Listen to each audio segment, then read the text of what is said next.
Hello everyone, welcome to IQ tab and a very good morning to all of you. I hope आप सब बहुत ही अच्छे होंगे। तो जैसा कि आप लोग देख ही रहे हैं, हमारे चैनल पे 1K सब्सक्राइबर्स हो चुके हैं और उन सब का श्रेय आप सभी को जाता है। आप सभी लोगों की जो मेहनत है, जिस तरीके से आप लोगों ने हमें प्यार दिया है डे वन से, वो काबिल तारीफ़ है। इसी तरीके से आप हमारे साथ बने रहिए और जो भी कंटेंट आप चाहते हैं, जो भी वीडियोस आप चाहते हैं, वो हमें बताइए अपने कमेंट्स के थ्रू, सो दैट वो भी वीडियोस आप लोगों के लिए लेके आएँ। और बहुत ही ज़्यादा खुशी होती है जिस तरीके से आप लोग इतने सारे मैसेजेस के थ्रू जो है हमें इतना ज़्यादा सपोर्ट करते हैं। इतना मतलब हमने वो चीज़ आप लोगों को कन्वे भी नहीं किया कि किस तरीके से हमारा शेड्यूल थोड़ा सा हेक्टिक है और इतना हम कभी कभार टाइम नहीं निकल पाता, बट फिर भी हम कोशिश करते हैं किस तरीके से जो है ज़्यादा से ज़्यादा हो सके आपके लिए वीडियोस लेके आएँ, सो दैट एक भी पर्सन को अगर उससे बेनिफिट मिल रहा है ना, तो वो हमारे लिए बहुत बड़ी बात है। और जिस तरीके से आप लोग सब लोग ये सब चीज़ों को समझते हैं, जितना मैसेजेस आप लोगों ने उस दिन किया था, मैं बहुत ज़्यादा खुश थी। और आई थिंक सर ने भी उस वीडियो में, उस दिन की वीडियो में, उस चीज़ को जो है आप लोगों के सामने लेके आए थे। So again thank you to all of you कि जो भी आप लोग हमें इतना ज़्यादा प्यार कर रहे हैं, बस इसी तरीके से आप लोग बने रहिए। और भगवान ने चाहा तो बहुत जल्दी ये 1K सब्सक्राइबर 100K सब्सक्राइबर्स में भी बदल जाएंगे। बट प्राइम मोटिव हमारा कभी ये नहीं रहेगा कि कितने व्यूअर्स इसको देख रहे हैं। मेन मोटिव ये है कि अगर आप लोगों में से किसी एक को भी अगर कुछ फ़ायदा मिल रहा है इन वीडियोज़ के थ्रू, वो हमारे लिए सबसे बड़ी बात है। एंड हमारा मेन गोल हमेशा यही चीज़ रहेगा कि हमें ज़्यादा से ज़्यादा नॉलेज जो है कहीं ना कहीं शेयर करनी है आप लोगों के साथ, ताकि आप लोगों का भी बेनिफिट हो सके। ओके, सो अब स्टार्ट करते हैं आज का डिस्कशन।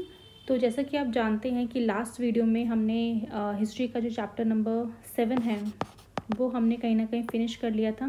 चैप्टर नंबर 7 में बेसिकली हमने सबसे पहले देखा था अशोका के बारे में। हमने जाना कि किस तरीके से अशोका का रूल इस्टेब्लिश हुआ, किस तरीके से अशोका ने अपने टाइम पे बुद्धिज़्म को किस तरीके से जो है स्प्रेड किया। तो ये सारी चीज़ें जो अभी हम टाइमलाइन के थ्रू एक बार रिवाइज कर लेंगे, सो दैट आपको भी ये क्रोनोलॉजिकली जो भी इवेंट्स हो रहे हैं उनको समझने में आपको कोई भी दिक्कत ना आए। बिकॉज बहुत इंपॉर्टेंट है हिस्ट्री में कि सिर्फ आप ये मत जानिए कि क्या चीज़ें हो रही हैं, ये जानिए किस तरीके से जो इवेंट हो रहे हैं उसके पीछे का रीज़न क्या है।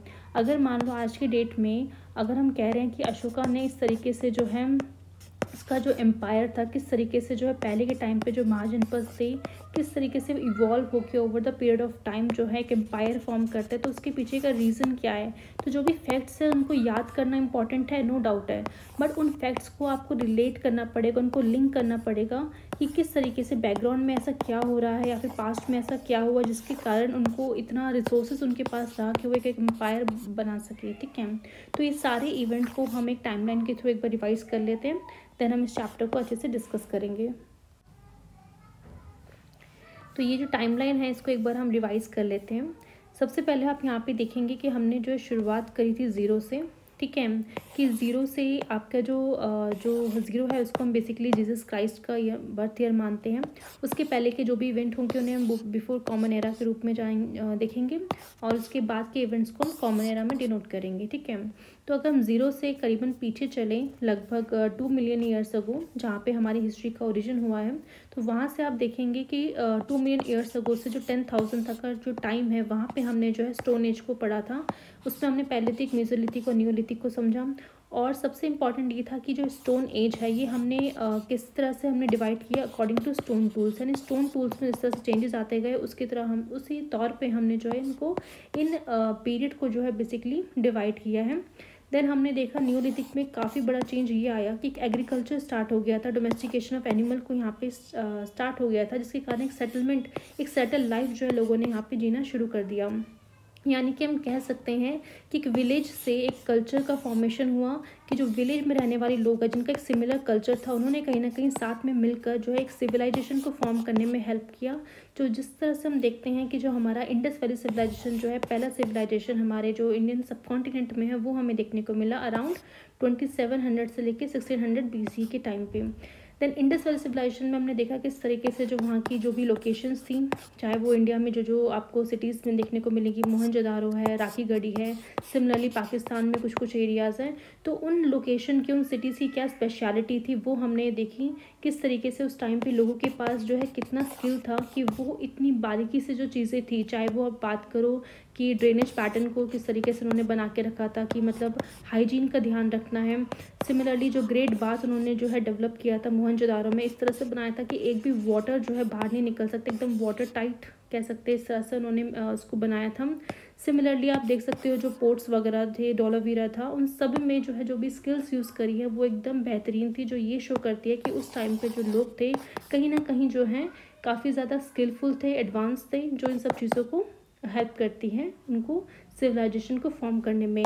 एंड सबसे बड़ा चीज़ जो हमें देखने को मिला कि एक्सपोर्ट और इम्पोर्ट जो है इस टाइम पे हुआ था। नेक्स्ट हम बात करते हैं 1500 BC की। यहाँ पे हमने दो एजेस के बारे में जो है कहीं ना कहीं डिस्कस किया था, पहला वैदिक एज और दूसरा मेगालिथिक एज। वैदिक एज और मेगालिथिक एज जो है एक दूसरे के कंटेम्प्रेरी थे। वैदिक एज आपका नॉर्थ वेस्ट इंडिया में डेवलप हुआ, तो वही मेगालिथिक एज आपका सदर्न इंडिया में डेवलप हुआ। वैदिक एज में जो मेन हमने यहाँ पे देखा वो 4 वेदास के बारे में। अर्ली वैदिक में आपने ऋग्वेदा का कंपाइलेशन देखा, किस तरीके से ऋग्वेदा के अंदर जो है आपको गॉड एंड गॉडेसेस के बारे में हाइम्स देखने को मिलेंगे। मेनली आपको अग्नि है, सोम, इंद्रा है, इन गॉड्स की जो है कहीं ना कहीं इनके प्रेजेस किस तरीके से उनकी वहाँ पे बात की गई है, और रिवर्स के बारे में किस तरीके से बात की गई है। आर्यंस के बारे में बेसिकली बताया कि आयरन्स कौन थे, कैसे रहते थे, क्या लोकेशंस थी। ठीक है, अगर हम रिवर्स की बात करें तो गंगा और यमुना का एक बार जिक्र देखने को मिलेगा ऋग्वेदा के अंदर। और मेन चीज़ ये थी जो बैटल थी, यानी उस टाइम पे जो बैटल थी मेनली किस चीज़ की वजह से होती थी, लैंड और वाटर के लिए होती थी, और जो भी वेल्थ मिलता था उस बैटल के थ्रू तो राजा जो है बेसिकली उसको आपस में सभी लोगों के साथ जो है बेसिकली शेयर करता था। मेन चीज़ यहाँ पर देखने को मिलेगी कि आप ये पहला ऋग्वेदा हो गए, एंड जो कि अर्ली वैदिक टाइम पे डेवलप हुआ था। लेटर वैदिक में आपको बाकी जो 3 वेदास है, सामवेद, यजुर्वेद, अथर्ववेद, ये देखने को मिलेंगे। और यहाँ पे सबसे इम्पॉर्टेंट चीज़ ये हुई थी कि जो आपके 2 क्लासेस थी, यानी प्रीस्ट और किंग, वो यहाँ पे कहीं ना कहीं डोमिनेट थे। और जो यहाँ पे जो किंग था, यानी आपका जो अर्ली वैदिक टाइम पे जो किंग थे जिसको हम राजन बोलते हैं, उनके पास वो पावर नहीं थी जो बाकी आगे आने वाले टाइम पे जो किंग के पास जिस तरीके से आपको पावर देखने को मिलती है, वो पावर इस टाइम पे किंग के पास नहीं थी। यानी वो नाम का राजा था, राजा वाले जो भी फीचर्स होते हैं, फिर राजा वाले जो पावर्स होते हैं उस टाइम पे अर्ली वैदिक के टाइम पे किंग के पास नहीं थे। यानी उनके पास कोई पावर नहीं थी, टैक्स नहीं कलेक्ट कर सकते थे, उनका खुद का कोई पैलेस नहीं था, हेरिडिटरी पोजीशन नहीं थी कि भाई राजा का बेटा ही राजा बनेगा, ऐसा कुछ नहीं था। और क्योंकि उनके पास टैक्स कलेक्शन नहीं है, वेल्थ नहीं है, तो वो अपनी आर्मी भी नहीं रख पाते थे। ठीक है, तो ये सब चीज़ें हमने वैदिक एज में देखी। देन हम मेगालिथिक एज में है, जहाँ पे मेन चीज़ जो हमने देखा कि किस तरीके से जो बिग बिग स्टोन के जो पत्थर है वो कहीं ना कहीं आपको देखने को मिलेंगे बरियल साइट्स में, जो कि कहीं ना कहीं शो करता है कि उस टाइम पे किस तरीके से बरियल प्रैक्टिसेस जो है की जाती थी साउथ इंडिया में। ठीक है, और यहाँ पे मेनली आपको देखने को ये मिलेगा कि किस तरीके से जो डेड बॉडी के साथ जो है पॉट्स देखने को मिलेंगे, कुछ आयरन ऑब्जेक्ट्स हैं। ठीक है, ऑर्नामेंट्स रखे हुए हैं, और वो ऑर्नामेंट जो है स्टोन के भी बने हुए हैं, गोल्ड के बने हुए हैं, जिसके थ्रू हमें पता चलता है कि उस समय क्लास डिफरेंस बहुत था कि कुछ लोग जो है अफोर्ड कर पाते थे गोल्ड, तो वो गोल्ड के ऑर्नामेंट्स कैरी करते थे, और जो नहीं कर पाते थे वो नॉर्मल स्टोन के ऑर्नामेंट्स पहना करते थे। फैमिली बरियल जो है वो भी हमने देखने को मिला कि एक बार अगर मान लो किसी फैमिली का पर्सन को जिसकी डेथ हुई उसको यहाँ पे बरी कर दिया गया है, तो सिमिलरली कुछ ऐसा यहाँ पे मार्क वो कर देते थे बड़े बड़े स्टोन्स को डाल के कि नेक्स्ट टाइम उनकी फैमिली का कोई फर्दर कोई पर्सन की डेथ होगी तो उसको भी यहाँ पे बरी किया जाएगा। ठीक है, तो इस तरह से फैमिली बरियल का प्रैक्टिस जो है कहीं ना कहीं हमें मेगालिथिक में देखने को मिलता है। तो यहाँ पे हमने 1500 BC का टाइम पीरियड में देख लिया। देन हम चलते हैं 600 BC के टाइम पे, जहाँ पे हमने देखा माँ जनपद में, यानी कहीं ना कहीं जो हमारे जन्स थे जिसको हम विश कहते हैं, वो over the period of time जनपद में डेवलप होंगे, और जनपद जो है बाद में जहाँ पे ग्रो होता रहेगा, एंड फाइनली वो 16 महाजनपद आपको उस टाइम पे देखने को मिलेंगे, जो काफ़ी ज़्यादा प्रोमिनेंट थे। काफ़ी ज़्यादा हम कह सकते हैं कि उनके पास इतनी अच्छा रिसोर्सेज था कि कहीं ना कहीं वो बड़े बड़े किंगडम से जो है फॉर्म कर पाए। ठीक है, अब वो 16 महाजनपद कौन थे वो हम देख लेते हैं। देन आपको देखने को मिलेगा कि जो 16 महाजनपद थे वो आपका पहला मगध था, जो कि सबसे ज़्यादा प्रोमिनेंट था, जो कि बाद में किस तरीके से एम्पायर फॉर्म करता है वो भी हमने देख लिया है।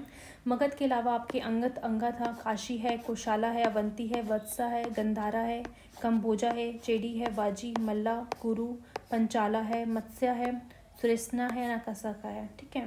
तो ये जो 16 महाजनपद थे, इनके बीच में जो है कहीं ना कहीं हमें देखने को मिलता है फाइट हुई, और फाइट होने के बाद जो एक महाजनपद जो बचा वो कहीं ना कहीं जो है हमारा मगध था, जो कि इतना पावरफुल बन गया था over the period of time कि उन्होंने जो है फाइनली फिर देखने को मिलेगा कि उनकी डायनेस्टी में जो जो रूलर्स आए उनके उसमें बेसिकली जो मेन अशोका थे जिन्होंने अपनी मौर्यन डायनेस्टी स्टैब्लिश की थी, किस तरीके से उन्होंने अपना जो एम्पायर था वो नॉर्थ वेस्ट से लेके साउथ तक फिर नॉर्थ ईस्ट में थे, इतना ज़्यादा उन्होंने उस एम्पायर को जो है कहीं ना कहीं स्टैब्लिश कर पाए थे। तो यहाँ पे अभी हम देखते हैं कि जो जनपद के बारे में जो हमारे आर्कियोलॉजिकल एविडेंस है हमें 3 जगह से देखने को मिले थे, जो भी हमने कवर कर लिया था बुक में। एक तो हमें पुराना किला से मिला है जो कि दिल्ली में है, देन हमें हस्तिनापुर में देखने को मिला जो कि मेरठ यूपी में है, एंड थर्ड जो है अतरंजी खेरा है अगेन यूपी में। तो इन 3 जगहों में हमें जनपद के कुछ एविडेंस देखने को मिलते हैं। देन हमने यहाँ पे देखा कि किस तरीके से जो आपका जो अर्ली वैदिक एज था वहाँ पे जो वर्ण सिस्टम है उतना रिजिड नहीं था, पर जो लेटर वैदिक में आते आते जो वर्ण सिस्टम है वो कहीं ना कहीं रिजिड हो गया था। यानी अब जो मेन आपके जो ब्राह्मण्स थे उन्होंने क्या किया था, बर्थ के बेसिस में 4 वर्ण डिवाइड कर दिए थे, जहाँ पे आपको देखने को मिलेगा सबसे नीचे शूद्रा को रखा गया था जो कि कहीं ना कहीं उनके साथ अनटचेबल्स जैसा बिहेवियर होता था, एंड उसके बाद वैश्य से, क्षत्रिय से, एंड देन सबसे ऊपर आपको ब्राह्मण देखने को मिलेंगे। यानी जो मेन आप कह सकते हो सारा कंट्रोल जो था ब्राह्मण्स का था, कहीं ना कहीं वही वेदा पढ़ सकते हैं, वही उसको प्रैक्टिस कर सकते हैं। मेन जो आपके क्षत्रिय थे वॉरियर क्लास के थे, ठीक है। तो इस तरीके से आपको एक रिजिड सिस्टम जो है वर्ण सिस्टम है वो कहीं ना कहीं लेटर वैदिक में देखने को मिलता है। और क्योंकि उस टाइम पे लोग इतने ज़्यादा परेशान हो गए थे इस सिस्टम की वजह से कि उनके पास कोई सोल्यूशन नहीं था, उनके प्रॉब्लम्स का कोई सोल्यूशन नहीं था कि कैसे ये जो रिचुअल्स परफॉर्म हो रहे हैं उन रिचुअल्स से कहीं ना कहीं क्यों हमें परफॉर्म करना है, क्या करना है, तो उसका सोल्यूशन कहीं ना कहीं आपको देखने को मिलेगा कि इसी टाइम पे यानी जनपद जब फॉर्म हो रहे थे उनकी कंटेम्प्रेरी में आपको बुद्धिज़्म और जैनिज़्म का भी जो है देखने को मिलेगा कि उनकी शुरुआत होती है और किस तरीके से वो लोगों की जो प्रॉब्लम्स है वो फिर सॉल्व करते हुए नजर आते हैं, ठीक है। महाजनपद की अगर हम खासियत देखें तो यहाँ पे फोर्टिफिकेशन काफ़ी लार्ज स्केल में देखने को मिला था, बट ऐसा नहीं है कि फोर्टिफिकेशन इससे पहले हमें नहीं देखने को मिला।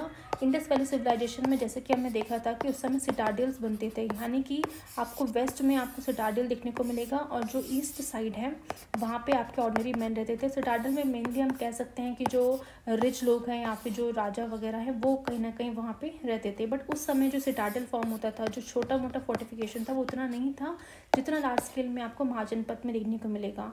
और मेन फोर्टिफिकेशन करने का मेन जो कहीं ना कहीं जो कह सकते रीज़न था वो ये है था कि किंग को अपनी पावर को शो करना था कि कितना ज़्यादा पावरफुल है।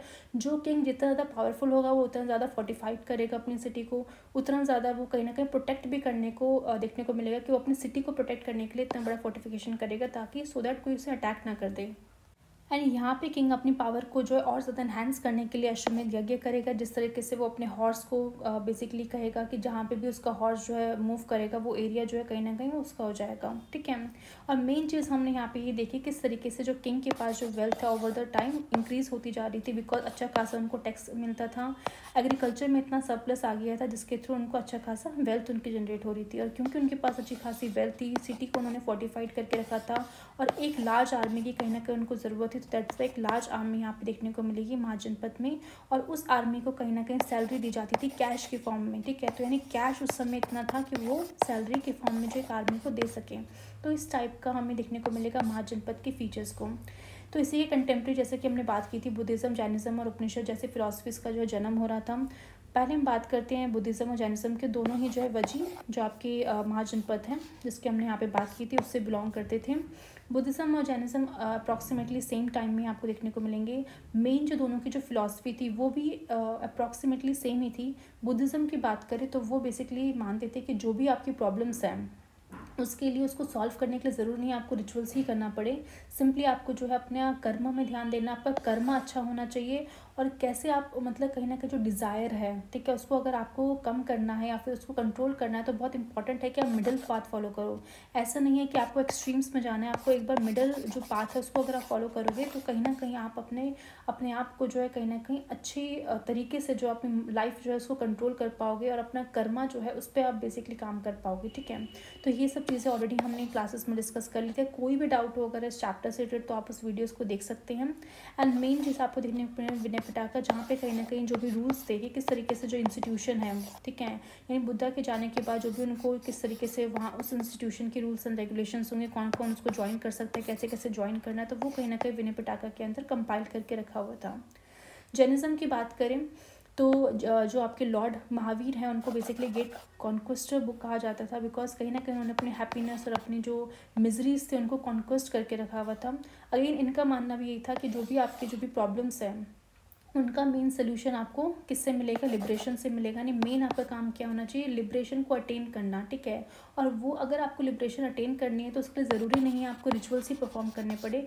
वो रिचुअल जो कहीं ना कहीं ब्राह्मण जो है कहीं ना कहीं बताते थे वेदास के थ्रू, तो ज़रूरी नहीं आपको उन्हें रिचुअल्स के थ्रू जो है लिबरेशन मिल सकती है। उन्होंने बेसिकली यहाँ पे 3 चीज़ों के बारे में बात की कि आपका अगर राइट फेथ होगा, राइट नॉलेज आपके पास होगी और राइट उसका एक्शन होगा, सही डायरेक्शन में आप काम कर रहे हो, फेथफुल हो, आपके पास अच्छी खासी नॉलेज है, तो उसके थ्रू भी आप अपनी लिबरेशन को अटेन कर सकते हो, ठीक है। और ये जो 3 प्रिंसिपल्स है कहीं ना कहीं इनको 3 ज्वेल्स भी बोला जाता है जैनिज़्म में, और रत्ना भी बोला जाता है, ठीक है। तो ये चीज़ें आपको ध्यान में रखनी है।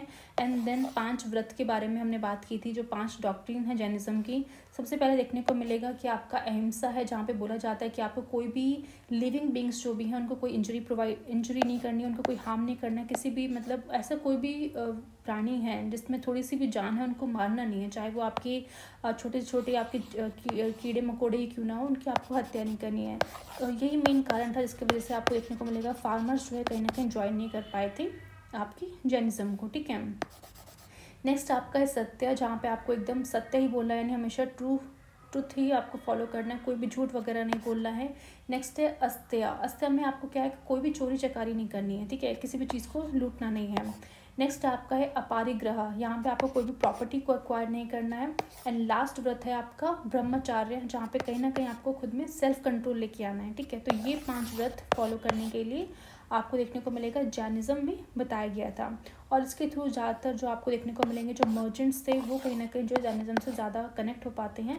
बट बुद्धिज़्म में आपको मोस्ट ऑफ द फॉलोवर्स देखने को मिलेंगे कि बहुत ईजी था बुद्धिज़्म को मतलब उससे जुड़ पाना, उसका एसोसिएशन पार्ट बन पाना, ठीक है। नेक्स्ट हम बात करते हैं उपनिषद की। तो उपनिषद में मेन आपको देखने को मिलेगा गुरु शिष्य परंपरा, यानी किस तरीके से गुरु जो है और शिष्य के साथ डायलॉग फॉर्म में जो भी उनकी प्रॉब्लम्स है उनको सोल्यूशन फाइंड आउट करने में हेल्प करते हैं। यहाँ पे मेनली जो लोग थे उनका मेन जो क्वेश्चंस था वो यही होता था कि लाइफ आफ्टर डेथ क्या होगी, इंडिविजुअल सोल और यूनिवर्सल सोल क्या होती है, ब्रह्मा क्या चीज़ है। तो उसके बारे में हमने चैप्टर में अगेन डिस्कस कर लिया था। मेन जो उन्होंने बात की थी यहाँ पे उपनिषद में 4 स्टेजेस यानी आश्रम की बात की गई थी कि किस तरीके से हर एक पर्सन को 4 स्टेजेस में अपनी लाइफ को जो है जीना चाहिए। पहला स्टेज आपका ब्रह्मचार्य है, जहाँ पे वो स्टूडेंट लाइफ जिएगा। नेक्स्ट स्टेज आपकी गृहस्था है, जहाँ पे आपको अपना जो भी घर बार है वो सब चीज़ें करना है। वनप्रस्थ, जहाँ पे आपको जंगलों में रहना है, ठीक है। एंड संन्यासा, जहाँ पे आपको फाइनल अपना आपको जो है मोक्ष की तरफ जो है जाना है, उसके लिए किस तरीके से आपको काम करना है, ठीक है। तो ये सब चीज़ें जो है इन 3 फिलॉसफीज़ के थ्रू हम कह सकते हैं लोगों का कहीं ना कहीं जो प्रॉब्लम्स है उसको सॉल्व करने में हेल्प की गई थी। नेक्स्ट आप यहाँ पे देखेंगे, नेक्स्ट हम टाइम पीरियड की बात करते हैं। 325 BC से लेके 185 BC में आपको मौर्यन डायनेस्टी देखने को मिलेगी। यानी कि अब यहाँ पे हम कह सकते हैं कि जो आपका मगध है, ठीक है, वहाँ पे कहीं ना कहीं जो पहले जो नंदा डायनेस्टी थी उसे टॉपल करके जो है फाइनली जो चंद्रगुप्त मौर्य है उन्होंने अपने मौर्यन डायनेस्टी की शुरुआत की थी। और उनको इस डायनेस्टी को बनाने के लिए चंद्रगुप्त मौर्य की जो हेल्प की थी वो आप बेसिकली चाणक्य जी ने करी थी, जिस तरीके से आपको हमने बताया था। और इसके बारे में यानी मौर्यन डायनेस्टी के बारे में जो है कौन सी बुक के बारे में, बुक के थ्रू हमें जिक्र देखने को मिलता है। तो सबसे पहले आपका अर्थशास्त्र है। अर्थशास्त्र जो बुक है आपकी चाणक्य ने लिखी हुई है, वहाँ से हमें पता चलता है मॉडर्न डायनेस्टी का एडमिनिस्ट्रेशन किस तरीके से था, पॉलिटिकल सिस्टम किस तरीके से था, किस तरह से वो ऑफिशियल्स को अपॉइंट किया करते थे।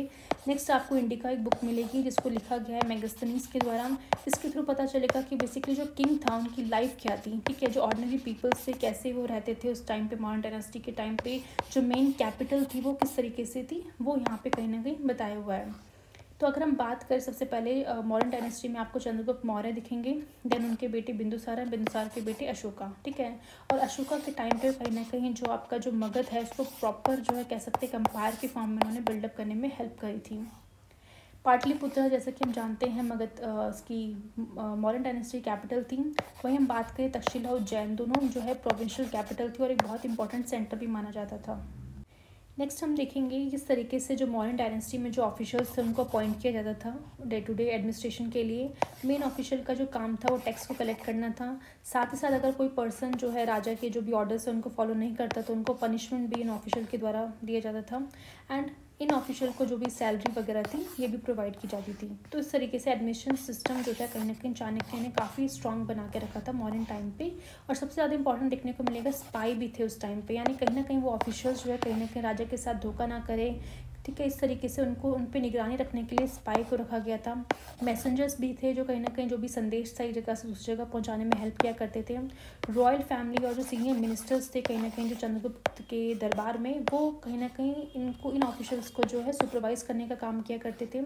और जो भी राजा के जो भी प्रिंस वगैरह होते थे उनको गवर्नर की तरह अपॉइंट किया जाता था इन प्रोविंशियल कैपिटल में, ठीक है। मेन यहाँ पे देखने को मिलेगा कि जो आपका राजा है उसका कंट्रोल जो है रोड और रिवर में रहता था। यानी रोड और रिवर एक ऐसा एरिया है कह सकते हैं जहाँ पे ट्रांसपोर्ट बहुत होता है, ठीक है। कोई भी सामान अगर मान लो जाना है रोड के थ्रू, तो अगर वहाँ पे अगर आपका कंट्रोल है, जो रिवर चैनल है इनलैंड रिवर्स है, अगर वहाँ पे कंट्रोल है तो उससे राजा को क्या फ़ायदा होगा, तो टैक्स कलेक्शन कर पाएंगे और ट्रिब्यूट मिल पाएगा। तो आपको देखने को मिलेगा उस टाइम पे जो नॉर्थ वेस्ट का एरिया है वहाँ पे ब्लैंकेट मिलते थे, ठीक है, राजा के पास आते थे। वहीं नीचे साउथ की तरफ से जो आपको गोल्ड और प्रीशियस स्टोन दिखने को मिलेंगे एज अ ट्रिब्यूट के फॉर्म में दिए जाते थे, ठीक है। तो यहाँ पे नेक्स्ट हमने बात की थी किस तरीके से वेस्ट एशिया में जो आपके सेल्यूकस निकेटर थे उन्होंने एक अपने एम्बेसडर को जो चंद्रगुप्त के कोर्ट में भेजा था जिसका नाम मेगास्थनीज था। और इसने मेगास्थनीज ने कहीं ना कहीं जो एक बुक लिखी थी इंडिका जिसके बारे में बात की थी कि उन्होंने यहाँ पे 2 चीज़ों के बारे में बात की थी स्पेसिफिकली कि किस तरीके से जो ग्रैंड रॉयल प्रोसेशन जो है राजा का निकलता है, जब भी राजा जनता के बीच जाते हैं तो किस तरीके से एक बड़े से पालकी में बैठ के जो कि सोने की सजी हुई है, आसपास के लोग किस तरीके से जो है राजा का स्वागत कर रहे हैं, बड़े बड़े हाथी उनके पीछे पीछे चल रहे हैं, वुमेन्स कहीं ना कहीं जो उन्हें गार्ड कर रही हैं। तो ये सब के बारे में उन्होंने अपनी बुक में मेंशन किया जिसके थ्रू हमें पता चलता है कि उस टाइम पे मौर्यन डायनेस्टी कितनी ज़्यादा पावरफुल थी। नेक्स्ट उन्होंने जो अपने बुक में पाटलिपुत्र के बारे में लिखा हुआ है किस तरीके से जो उनकी कैपिटल सिटी थी काफ़ी बड़ी थी, जहाँ पे 570 टावर्स देखने को मिलेंगे, 64 गेट्स, जो एक सिटी के अंदर उन्हें 64 गेट्स जो है बना रखे थे। 2 से 3 स्टोरी की बिल्डिंग हुआ करती थी। और जो भी नॉर्मली आपको जो भी स्ट्रक्चर दिखेंगे या तो वुड के होते थे या ब्रिक के बने हुए होते थे। गार्डन कहीं ना कहीं आपको देखने को मिलेगा। तो किस तरीके से उन्होंने अपनी सिटी को, अपने जो कैपिटल सिटी है उन्होंने किस तरीके से ब्यूटीफाई किया था, वो सारी चीज़ें हमें मेगास्थनीज के द्वारा जो इंडिका बुक में लिखी हुई उससे हमें पता चलता है। नेक्स्ट हम देखेंगे, हमने भी पढ़ चुके हैं लास्ट चैप्टर में ही कि किस तरीके से जो फॉरेस्टेड रीजन है वहाँ पे जो लोग रहते थे वो कहीं ना कहीं इंडिपेंडेंट थे एंड डायरेक्टली राजा उन पे किंग का कंट्रोल वहाँ पे नहीं रहता था। बट जो भी फॉरेस्ट में जो भी प्रोड्यूस होता था टैक्स, मतलब जो भी रबर हो गया है या फिर एलिमेंट्स वगैरह जो भी उन्हें चाहिए होते थे फॉरेस्ट से, तो वो कहीं ना कहीं वो अपने ऑफिशियल्स को उन ऑफिशियल्स को जो किंग के ऑफिशियल्स हैं उनको प्रोवाइड कर देते थे वो, ठीक है। नेक्स्ट हम देखेंगे कि जो मेन अशोका है किस तरीके से इन्होंने जो वॉर लड़ी थी कलिंगा वॉर, वहाँ पे उनका जो है कहीं ना कहीं उस वॉर के बाद उनका हृदय परिवर्तन हुआ कि उन्हें फाइनली पता चला कि वॉर एक सोल्यूशन नहीं हो सकता। अगर हमें लाइफ में सैल्वेशन चाहिए, किस तरीके से अगर हैप्पीनेस चाहिए तो उसका मेन रीज़न जो है वॉर कभी नहीं हो सकता। दैट्स वाई उन्होंने जो है धम्मा को फॉलो किया।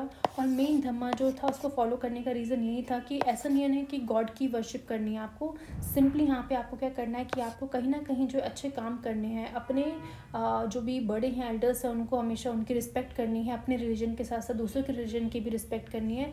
दैट्स वाई उन्होंने इंस्क्रिप्शन वगैरह भी हम देखने को मिलेंगे, काफ़ी ज़्यादा अशोका के टाइम पे इंस्क्रिप्शन निकाले जाते थे जो कहीं ना कहीं ब्राह्मी स्क्रिप्ट और प्राकृतिक लैंग्वेज का जो है वहाँ पे यूज़ किया जाता था। और मेन जो प्राकृतिक लैंग्वेज थी वो ऑर्डिनरी पीपल समझ पाते थे, इसलिए उस लैंग्वेज को यूज़ किया करते थे। और इस इंस्क्रिप्शन के थ्रू जो कि कहीं ना कहीं वो अपने पिलर्स में लिखवा रहे हैं या फिर रॉक में आपको देखने को मिलेंगे कुछ ना कुछ वहाँ पे इंस्क्राइब करके रखा हुआ था, जिसके थ्रू वो जनता को मैसेज देना चाहते थे, जो भी वो चाहते थे वो जनता तक पहुँच पाए। दैट्स वाई उन्होंने इंस्क्रिप्शन चीज़ें जो है स्टार्ट की थी। और धम्मा को स्प्रेड करने के लिए उन्होंने स्पेशली जो ऑफिसर अपने अंदर अपॉइंट करके रखा था वो धम्मा महामंता था। उनका काम ये था कि किस तरीके से इंडिया में तो करना ही करना है बट इंडिया के बाहर भी जो है इस धम्मा जो फिलॉसफी है इसको कहीं ना कहीं हमें स्प्रेड करना है। तो आपको देखने को मिलेगा सीरिया हो गया, इजिप्ट, ग्रीस वगैरह, यहाँ पे भी धम्मा को स्प्रेड किया गया। एंड अशोका ने अपने खुद के बेटे जो कि महेंद्र थे और अपनी डॉटर संघमित्रा को जो है स्पेशली श्रीलंका भेजा था इस चीज़ को स्प्रेड करने के लिए, ठीक है। देन हम देखेंगे अशोका ने अपने टाइम पे रोड का डेवलपमेंट भी काफ़ी ज़्यादा किया, रेस्ट रूम वगैरह बनाए कि जो भी बाहर से कोई भी आता था, ठीक है, उनके लिए जो है काफ़ी अच्छी फैसिलिटी हो, तो इस तरह से रेस्ट रूम देखने को मिलेंगे। डग वेल थी, ठीक है, मेडिकल ट्रीटमेंट जो है ह्यूमंस के साथ साथ एनिमल्स को भी प्रोवाइड किया था।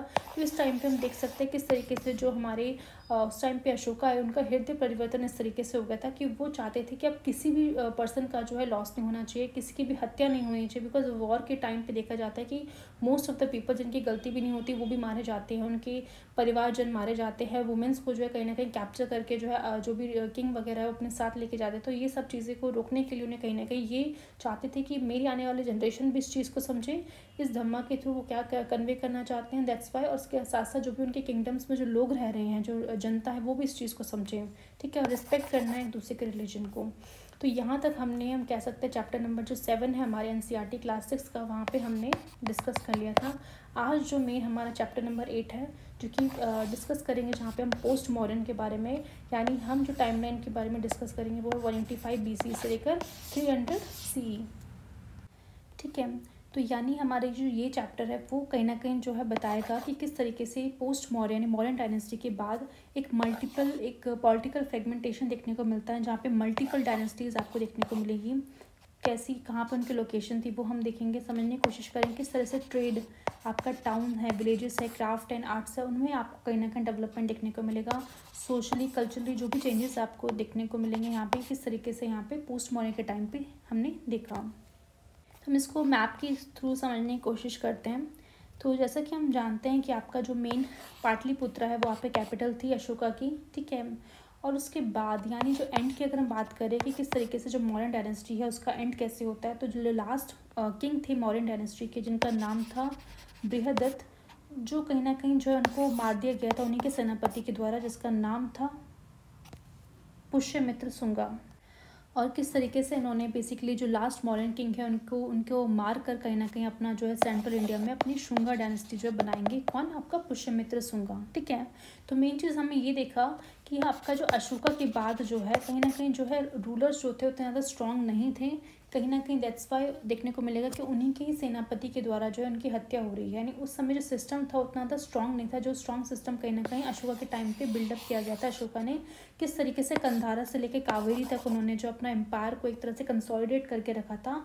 उसके बाद जो लेटेस्ट जो मॉडर्न किंग्स आए थे उनके पास कहीं ना कहीं वो पावर नहीं थी, उतने वो कैपेबल नहीं थे कि उस एम्पायर को फर्दर वो कंटिन्यू रख पाएँ। दैट्स वाई हमें यहाँ पे मॉडर्न डायनेस्टी का डिक्लाइन देखने को मिलेगा, ठीक है। तो यानी मॉडर्न डायनेस्टी का जब डिक्लाइन होता है तो आपका मेन जो आपका यहाँ पे जो सेंट्रल इंडिया है वहाँ पे आपको शुंगा डायनेस्टी देखने को मिलेगी, एंड साथ ही साथ यहाँ पे देखने को कण्वा डायनेस्टी, ठीक है। नॉर्थ वेस्ट वाला रीजन, तो जैसे कि हमने देखा था कि जो महाजनपद में किस तरीके से जो किंग्स वगैरह थे अपनी सिटी को फोर्टिफाइड करते थे ताकि फर्दर अटैक ना हो। तो अशोका के टाइम पे इन्होंने इतना इस तरीके से अपना जो एम्पायर को प्रोटेक्ट किया हुआ था कि नॉर्थ वेस्ट वाला जो एरिया था वहाँ से फर्दर कोई अटैक नहीं होता था। पर जैसे ही अशोका के बाद जो लेटर मुगल्स किंग मतलब मॉडर्न किंग्स जो भी आए थे तो उनकी पावर इतनी नहीं थी कि वो नॉर्थ वेस्ट वाला जो एरिया कहीं ना कहीं उसको प्रोटेक्ट कर पाएँ। देयरफॉर जब मॉडर्न डायनेस्टी का डिक्लाइन होता है तो आपको देखने को मिलेगा कि नॉर्थ वेस्ट एरिया से जो भी आपका जो अटैक है कहीं ना कहीं वो बहुत ज़्यादा बढ़ जाएगा। एंड उसके बाद वहाँ पे सबसे पहले जो डायनेस्टी मतलब आएगी, पहले जो किंगडम वहाँ पे फॉर्म होगा वो फॉर्म किया जाएगा इंडो ग्रीक्स के द्वारा, ठीक है। तो इंडो ग्रीक्स के बाद आपको देखने को मिलेंगे यहाँ पे आएंगे आपके शाकाज आएंगे। शाकाज को कहीं ना कहीं टॉपल करने के बाद यहाँ पे कुषाण देखने को मिलेगा, ठीक है। तो इस तरीके से आपको नॉर्थ वेस्ट एरिया में ये सारी की सारी किंग्स देखने को मिलेंगे जो इस टाइम पे रूल कर रहे थे। शाकाज के बाद आपके पार्थियंस आएंगे, ठीक है। देन हम बात करते हैं साउथ की। तो साउथ में आपको जो चेंज देखने को मिलेगा, सबसे पहले यहाँ पे आप देखेंगे कि आपका यहाँ पे चोला डायनेस्टी फॉर्म होगी। नीचे आपका यहाँ पे केरला के साइड में आपको चेरा डायनेस्टी देखने को मिलेगी। एंड सबसे जो तमिलनाडु का जो साउथ का रीजन है, जो चोला डायनेस्टी है वो आपको तमिलनाडु के नॉर्थ रीजन में देखने को मिलेगी। एंड पांड्या डायनेस्टी आपको तमिलनाडु का जो साउथ का रीजन है वहाँ पर कहीं ना कहीं डेवलप होती हुई नजर आएंगी during the post modern time. इसके साथ साथ आपको यहाँ पे डेक्कन वाले रीजन में देखने को मिलेगा सातवाहन डायनेस्टी, एंड उनको टॉपल करने के बाद यहाँ पे आएगी वकाटका डायनेस्टी, ठीक है। तो जो कह सकते हैं कि मेन जो आपका 2200 ईयर्स अगो पहले जो कोलैप्स हुआ मॉडर्न एम्पायर का, उसके थ्रू जो हमें नए नए जो किंगडम्स है वो राइज होते हुए दिखे थे, चाहे वो हम बात करें नॉर्थ वेस्ट की, सेंट्रल इंडिया की, डेक्कन की, या फिर आपका साउथ ईस्ट की, ठीक है, मतलब सदर्न स्टेट्स की। तो ये कहीं ना कहीं हम इस पर्टिकुलर चैप्टर में देखने की कोशिश करें किस तरीके से जो डायनेस्टीज़ थी वो फॉर्म होती हैं, किस तरीके से जो किंगडम्स है वो अपनी अपनी पावर को स्टैब्लिश करते हैं, किस तरीके से इसके थ्रू जो है हमारे सोशल कल्चरल चेंजेस देखने को मिलते हैं सोसाइटी के अंदर। एंड मेन चीज़ हम यहाँ पे देखेंगे कि जो ट्रेड है, ठीक है, जो हमारा चैप्टर आपको देखने को मिलेगा ट्रेड, आपका सिटीज़ और विलेजेस का जो फॉर्मेशन है किस तरीके से इनके टाइम पे होगा वो हम इस पर्टिकुलर चैप्टर में डिस्कस करते हैं। ये जानने के लिए कि इस पर्टिकुलर टाइम पे, यानी जो पोस्ट मॉडर्न का टाइम था, पोस्ट मॉडर्न इंडिया का जो टाइम था, उस टाइम पे कौन कौन सिटीज़ बन के आई हैं, कौन कौन से विलेजेस का डेवलपमेंट हुआ है, ये जानने से पहले हम ये जानने की कोशिश करेंगे कि क्या रीज़न थे जिसके कारण जो सिटीज़ और विलेजेस का डेवलपमेंट हुआ है। तो वो रीज़न को सबसे पहले अगर हम समझते हैं तब हमें काफ़ी ईजी हो जाएगा ये समझना कि किस तरह से उस टाइम पर सिटीज़ और विलेजेस का डेवलपमेंट होता है। तो जैसा कि हम जानते हैं कि जो आपका एग्रीकल्चर है, एग्रीकल्चर जो है हमेशा से बहुत इम्पॉर्टेंट पार्ट रहा है डेवलपमेंट का। अगर हम बात करें न्यूलिथिक से लेके, जहाँ पे सबसे पहले एग्रीकल्चर प्रैक्टिस किया गया था, किस तरीके से लोगों ने चीज़ों को ग्रो करना स्टार्ट किया, जिसकी वजह से उन्होंने सेटल लाइफ जो है स्टार्ट की थी।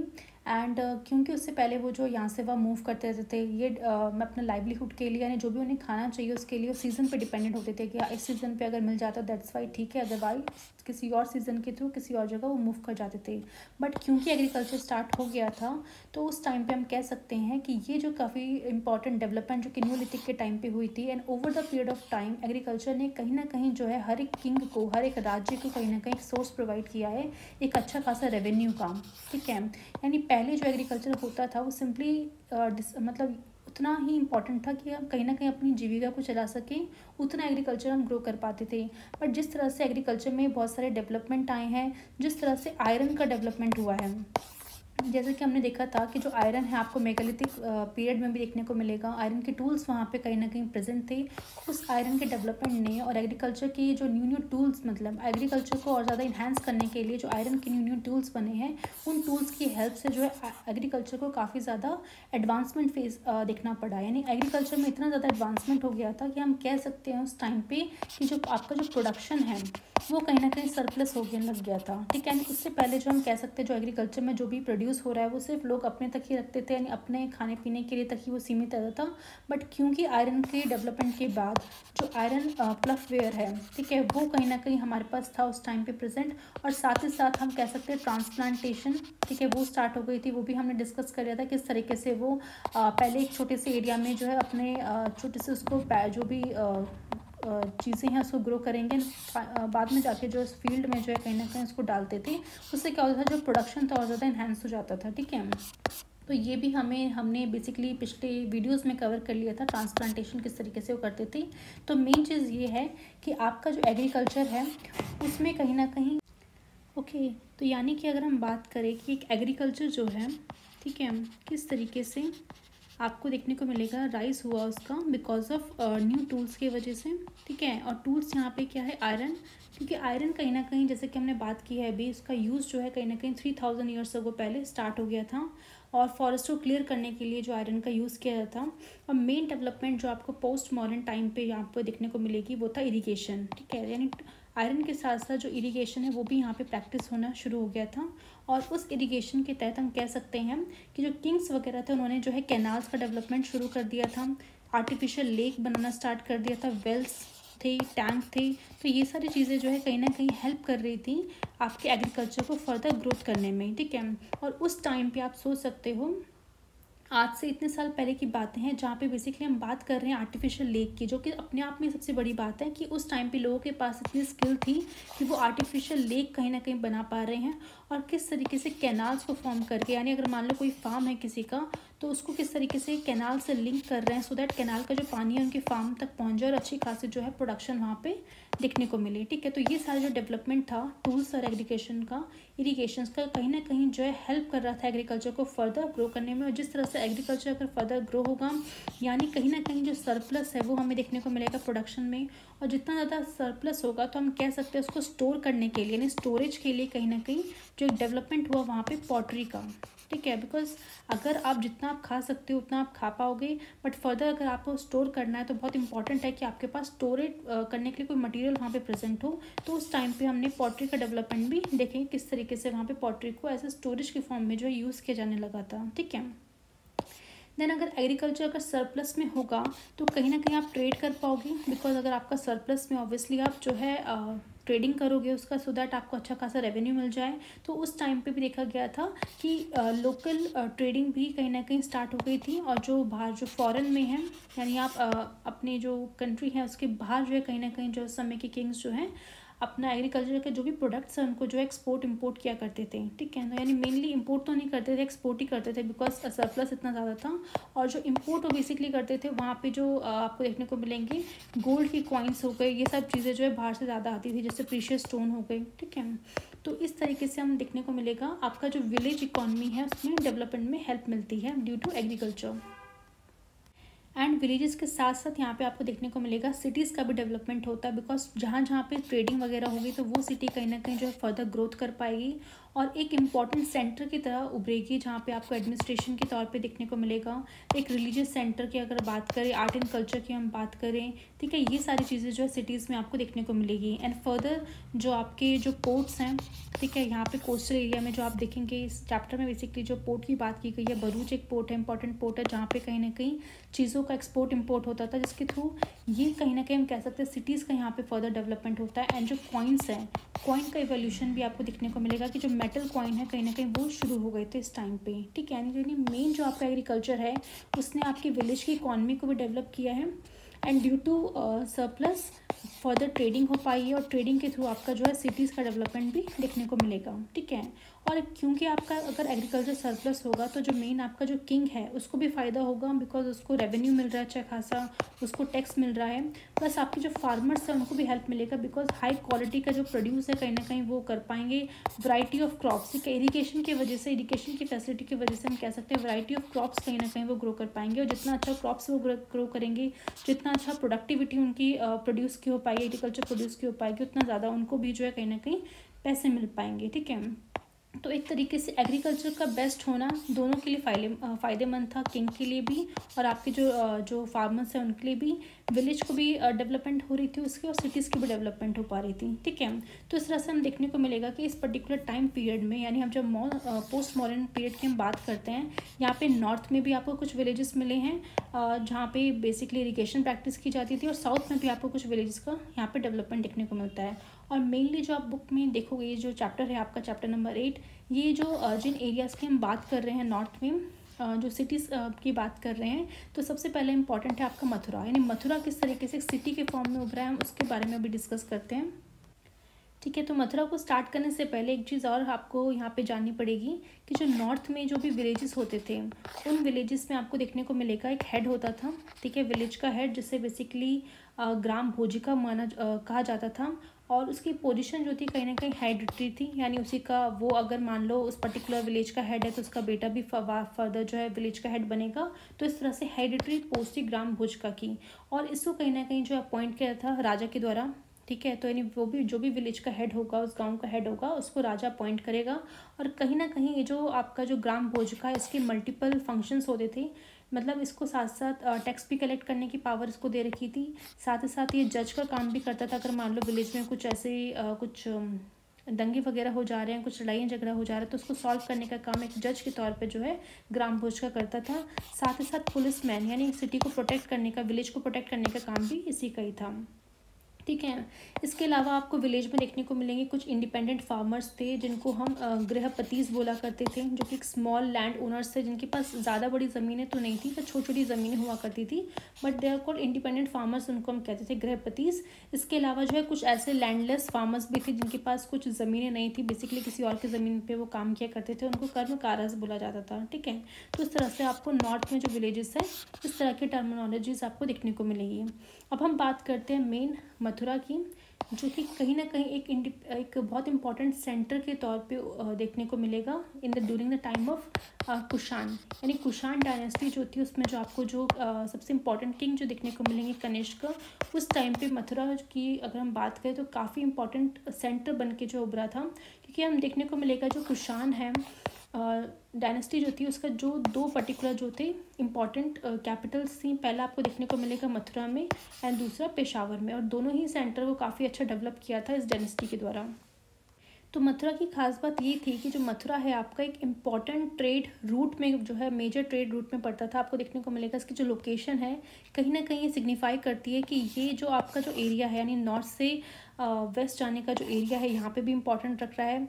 ये वेस्ट से ईस्ट जब जा रहे हो तो भी ये इंपॉर्टेंट पोजीशन पे आ रहा है, अगर आप नॉर्थ से साउथ जा रहे हो तब भी इंपॉर्टेंट पोजीशन पे आ रहा है। तो मथुरा को कह सकते हैं हम प्रोटेक्ट करने के लिए बहुत ज़्यादा जो है फोर्टिफाई किया गया था, ताकि जो भारी अटैक है यानी मतलब जो भी अटैक होने वाला है नॉर्थ वेस्ट से उससे प्रोटेक्ट किया जा सके मथुरा सिटी को, ठीक है। और मेन चीज़ ये थी क्योंकि इंपॉर्टेंट ट्रेड रूट में कहीं ना कहीं आपको मथुरा आपका पड़ रहा है, दैट्स वाई यहाँ पे ट्रेड जो था काफ़ी ज़्यादा इंक्रीज़ हो गया था, ठीक है। बिकॉज यहाँ से कहीं ना कहीं जो भी आपका सामान है वो यहाँ से एक जगह से दूसरी जगह ट्रैवल होता था, दैट्स वाई इसको क्योंकि एक ट्रेड के लिए भी बहुत इंपॉर्टेंट सेंटर हो गया है, प्लस यहाँ पे जो भी फर्दर अटैक हो रहे उससे बचाने के लिए जो यहाँ पे फोर्टिफिकेशन की गई थी। एंड सबसे इम्पॉर्टेंट चीज़ ये है कि यहाँ पे कल्चरल चेंजेस भी आपको देखने को मिलेंगे, यानी कि जो बुद्धिज़्म और जैनिज़्म है वो भी एक बहुत बड़ा एक इम्पॉर्टेंट सेंटर के तौर पे आपको मथुरा में आप देखने को मिलेगा कि इंपॉर्टेंट सेंटर्स यहाँ पे उभरे थे at the time of Kushan के टाइम पे, ठीक है। तो बुद्धिज़्म और जैनिज़्म का यहाँ पे इंपॉर्टेंट रोल मिलेगा। और साथ ही साथ स्कल्पचर यानी वेरियस टाइप ऑफ स्कल्पचर्स आपको देखने को मिलेंगे, दैट्स वाई हम यहाँ पे कह सकते हैं एक मथुरा स्कूल ऑफ आर्ट भी देखने को मिलेगा, जहाँ पे किस तरीके से जो आपका कुषाण, जब हम डिस्कस करेंगे कुषाण डायनेस्टी को तो आपको देखने को मिलेगा कि कनिष्क के टाइम पे 4th बुद्धिस्ट काउंसिल होती है, और उस बुद्धिस्ट काउंसिल में कहीं ना कहीं आपको बुद्धिज़्म में एक बहुत बड़ा चेंज देखने को मिलेगा, क्योंकि उससे पहले जो बुद्धिज़्म में आपको देखने को मिलेगा कि हीनयाना बुद्धिज़्म था, जहाँ पे मेनली आपको जो बुद्धा है एक साइन के फॉर्म पे पूजे जाते थे, यानी एक सिंबल के फॉर्म में उनको पूजा जाता था उनके फॉलोअर्स के द्वारा, उन लोगों के द्वारा। बट कनिष्क के द्वारा हम कह सकते हैं 4th बुद्धिस्ट काउंसिल में चेंज ये आया कि जो बुद्धिज़्म है उनका फ्रेगमेंटेशन हो गया था, यानी महायाना बुद्धिज़्म भी फॉर्म हो गया था, जहाँ पे बेसिकली बुद्धा को एक गॉड के रूप में जो है पूजा जाने लगा। और क्योंकि आप गॉड के रूप में आप बुद्धा को पूज रहे हो तो कहीं ना कहीं उनके लिए एक इमेज यानी स्टैचू वगैरह भी बनाओगे, तो वो जो स्टैचूज थे वो कहाँ पे बनाए जाते थे, मथुरा में। तो दैट्स वाई जो मथुरा में जो मथुरा स्कूल ऑफ आर्ट था वहाँ पे बुद्धा के स्टैचूज आपको देखने को मिलेंगे। और साथ ही साथ आपको स्टोन की स्लैब्स भी यहाँ पे देखने को मिली, यानी जो जो एविडेंस हमें मिले हैं वो एविडेंस के थ्रू हमें पता चलता है कि मथुरा एक इम्पॉर्टेंट सिटी की तरह उभरी है, चाहे वो आपके यहाँ पे स्टैचूज़ का मिलना हो, इंस्क्रिप्शन, ठीक है, जो है बहुत सारी इंस्क्रिप्शंस यहाँ पे मिली हैं, और उस इंस्क्रिप्शन में कहीं ना कहीं लिखा हुआ है कि किस तरीके से जो किंग थे वहाँ पे रूल किया करते थे, जो भी ऑफिशियल्स हैं वो किस तरीके से काम किया करते थे, मर्चेंट्स और किंग किस तरह का उनके बीच में रिलेशन था। कि कई बार क्या होता था, किंग के पास अगर मान लो डोनेशन नहीं है तो मर्चेंट्स को डोनेशन दिया करते थे, और उन मर्चेंट्स का भी जो है गिफ्ट देना किंग को, ये सब चीज़ें जो है इस पर्टिकुलर इंस्क्रिप्शन में मेंशन थी, ठीक है, जो कि कहाँ पे आपको मिली, मथुरा के अंदर। तो इस तरह से हम कह सकते हैं जो मथुरा सिटी है over the period of time काफ़ी ज़्यादा इवॉल्व हुई है, मल्टीपल फंक्शन जो है कहीं ना कहीं मथुरा में देखने को मिलेंगे, ठीक है। ट्रेडिंग भी चल रही है, कल्चरल सेंटर की तरफ से भी वो उभर रही है, आपका जो है स्कल्पचर ये सब चीज़ें भी वहाँ पे हो रही हैं, किंग्स वगैरह भी अच्छी तरह से परफॉर्म कर रहे हैं, तो ये सारी चीज़ें मथुरा को एक इम्पॉर्टेंट सेंटर बनने में हेल्प किया था। अब मेन क्वेश्चन आपके माइंड में ये चल रहा होगा कि ये सारी जो इन्फॉर्मेशन है जो मथुरा के बारे में है कि उस टाइम पे यानी पोस्ट मॉडर्न टाइम पे मथुरा इस तरह से इंपॉर्टेंट सिटी बन के उभरा है, तो ये इन्फॉर्मेशन हमें मिली कहाँ से है, ठीक है। तो यहाँ पे हम कह सकते हैं कि जो सिटी है इसके जो फॉर्मेशन का सोर्स है कहीं ना कहीं आपका देखने को मिलेगा। सबसे पहला है जातक, ठीक है। तो जातक स्टोरीज़ जो है आई एम श्योर आपको पता होगा, हमने लास्ट वीडियो में भी कवर किया था। जातक स्टोरीज़ कहीं ना कहीं जो बुद्धिज़्म से जुड़ी हुई हैं, यहाँ पे बुद्धिज़्म के जीवन के बारे में जो भी घटनाएं हैं वो जातक के फॉर्म पे जो लिखी हुई हैं, तो उन स्टोरीज़ को जब पढ़ते हैं तो भी हमें पता चलता है इन सिटीज़ के बारे में, किस तरह से सिटीज़ फॉर्म हुई हैं। इसके अलावा जो भी ट्रैवलर्स थे जो आते थे कहीं ना कहीं अपनी किताबों में वो चीज़ मैंशन किया करते थे कि उस समय की किस तरह से सिटीज़ परफॉर्म करती थी, वहाँ के लोकल लोग किस तरह से रहते थे, किंग्स का किस तरीके से एडमिनिस्ट्रेशन होता था। थर्ड आपको मिलेगा स्कल्पचर, ठीक है, यानी वहाँ पे जब आप देखोगे, जब आप स्कल्पचर्स को देखोगे तो वहाँ पे कुछ ऐसे सीन्स वगैरह डिपिक्ट किए जाते थे जहाँ पे लोग कहीं ना कहीं कैसे टाउन्स में रह रहे हैं, वो आपको स्कल्पचर में जो है देखने को मिलेंगे कि इस तरह से लोगों ने ड्रॉ करके रखा था उस स्कल्पचर के अंदर कि जो शो करता था उस समय लोग टाउन्स में कैसे रह रहे हैं, फॉरेस्ट में उनकी लाइफ कैसे है, तो वो चीज़ें कहीं ना कहीं वहाँ से भी हमें इंडिकेशन मिली है हिस्टोरियंस को। इसके अलावा आर्कियोलॉजीज हो गई, ठीक है, वो भी बहुत इंपॉर्टेंट फैक्टर है। तो ये सारे सोर्सेज कहीं ना कहीं हेल्प करते हैं ये बताने में कि किस तरीके से ये सिटीज़ जो over the period of time form हुई हैं और किस तरह से एक इम्पॉर्टेंट सेंटर की तरह पे उभरी है, ठीक है। इसके अलावा देखने को मिलेगा एनसीईआरटी में आपको देखने को मिलेगा एक रिंग वेल के बारे में बात की गई है कि किस तरीके से जो है लोगों के घर के अंदर रिंग वेल मिले हैं जो दर्शाते हैं कि या तो वो उस टाइम पे वो टॉयलेट हो सकता है, ठीक है, कोई बोलता है कि वो ड्रेन है, ठीक है, कोई बोलता है गार्बेज डम है। तो इस तरह से चीज़ें जो है मिली हुई है, एग्जैक्टली वो क्या है वो तो पता नहीं चल पाया, बट लोगों का, हिस्टोरियंस का अंदाज़ा है कि ये सब चीज़ें भी थी, एंड ये सब चीज़ें भी उस समय फॉर्म हो रही थी। ठीक है, एंड सबसे इम्पॉर्टेंट बात ये है, आप ये भी पढ़ेंगे कि किस तरीके से मथुरा में एक जातक कथा है जहाँ पे बेसिकली एनसीईआरटी में बता रखा है कि क्लेवर पुअर मैन किस तरह से रिच बनता है। तो वो कहानी हम एनसीईआरटी का जो चैप्टर है उसमें हम डिस्कस करेंगे। अब हम बात करते हैं पोर्ट की, यानी जो सबसे इम्पॉर्टेंट जो पोर्ट है भरूच, उसकी हम इम्पोर्टेंस जानते हैं कि किस तरीके से ये एक इम्पॉर्टेंट पोर्ट के रूप में बढ़ता है। तो सबसे पहले हम बात करते हैं भरूच के बारे में, किसने हमें बताया है। तो भरूच के बारे में जो इन्फॉर्मेशन मिली है वो एक ग्रीक सेलर है, उसके द्वारा बताया गया है कि भरूच बेसिकली एक ऐसा प्लेस था जो ग्रीक में बेसिकली इसको भरूच बोलते हैं, बट लोकली इसका जो नाम था वो है बरी गाज़ा। ठीक है, तो यहाँ पे बेसिकली बताया गया है कि जो ये गल्फ़ है, ये जो काफ़ी ज़्यादा नैरो होता था, बरी गाज़ा के बारे में बता रहे हैं कि इतना ज़्यादा नैरो था कि बहुत डिफ़िकल्ट होता था इसको यहाँ से पास करना है, नेविगेट कर पाना ना। सी जो आपको यहाँ से आ रही है, अरेबियन सी से जो पास कर रही है, तो यहाँ पे नेविगेट कर पाना बहुत ही ज़्यादा डिफ़िकल्ट होता था, इतना ज़्यादा नैरो पास था ये। एंड काफ़ी ज़्यादा उस टाइम पे हम बात कर रहे हैं कि जो शिप्स वगैरह आते थे उसको चलाने के लिए आपको काफ़ी ज़्यादा स्किलफुल और एक्सपीरियंस फिशरमैन की ज़रूरत होती थी, और जिसको एम्प्लॉय कौन करता था, किंग यानी राजा ही जो है ऐसे स्किलफुल और एक्सपीरियंस लोकल फिशरमैन को अपॉइंट करता था जो जिसका काम था इन शिप्स को चलाना। ठीक है, अब हम मेन चीज़ देखते हैं कि जो ये पोर्ट है यहाँ पे कौन कौन सी चीज़ें जो है इम्पोर्ट की जाती थी। तो इम्पोर्ट में सबसे पहले आपको देखने को मिलेगा वाइन आती थी। ठीक है, ऑब्वियसली जो बाहर का एरिया है वहाँ पे ज़्यादातर वाइन बहुत ज़्यादा कंज्यूम की जाती है, दैट्स वाई वो वाइन को यहाँ पे बेचा करते थे, और हमारे जो किंग्स हैं उनको इम्पोर्ट करते थे। वाइन हो गया आपका, कॉपर भी आपका इम्पोर्ट होता था, इसके अलावा टिन हो गया आपका, लेड है, कोरल्स हैं, ठीक है, क्लोथ हो गया, गोल्ड है, सिल्वर कॉइन्स हैं। तो ये सारी चीज़ें जो हैं बाहर से आती थी एज अ इम्पोर्ट के फॉर्म में। ठीक है, अब एक्सपोर्ट क्या होता था, सबसे पहला सबसे खूबसूरत बात ये है कि हिमालयंस के जो प्लांट हैं, ये जो आपको हिमालयन वाला रीजन दिखेगा, यहाँ पे जो भी इंपॉर्टेंट प्लांट हैं इनको सबसे पहले कैरी करके यहाँ पे लाया जाता था और यहाँ से जो है चीज़ों को एक्सपोर्ट किया जाता था। तो सबसे इंपॉर्टेंट बात यहाँ पे आपको देखने को मिलेगी कि हिमालय से चीज़ें आपकी एक्सपोर्ट होती थी बाहर। ठीक है, इसके अलावा आइवरी हो गया, ठीक है, कॉटन है, सिल्क है, परफ्यूम्स है, ये सारी चीज़ें यहाँ पे एक्सपोर्ट हुआ करती थी। इसके अलावा हमें देखने को मिलेगा कि जो भी मर्चेंट्स हैं जो भी आ रहे हैं वो कहीं ना कहीं जो आपका जो किंग होगा यहाँ पे, ठीक है, उसके लिए काफ़ी सारे गिफ्ट्स भी लाते थे, जिसमें आपको सिल्वर के वेसल्स मिलेंगे, कुछ सिंगिंग बॉयज़, ठीक है, मिलेंगे, ब्यूटीफुल वुमेन, सिंगल औरतें, मतलब ऐसी जो ऑब्वियसली जो वेस्ट एशिया की जो भी महिला होंगी जो बहुत सुंदर होंगी, तो राजा को इम्प्रेस करने के लिए जो है मर्चेंट्स से सारी चीज़ें उनके लिए लाया करते थे। इसके अलावा वाइन्स हो गया, फाइन क्लोथ हो गया, तो कहीं ना कहीं ये सारी चीज़ें उनको ऐसे गिफ्ट के फॉर्म पे मर्चेंट्स प्रोवाइड करते थे। ठीक है, तो ये कहीं ना कहीं शो करता है भरूच जो पोर्ट था उस समय उसका इंपॉर्टेंस क्या था।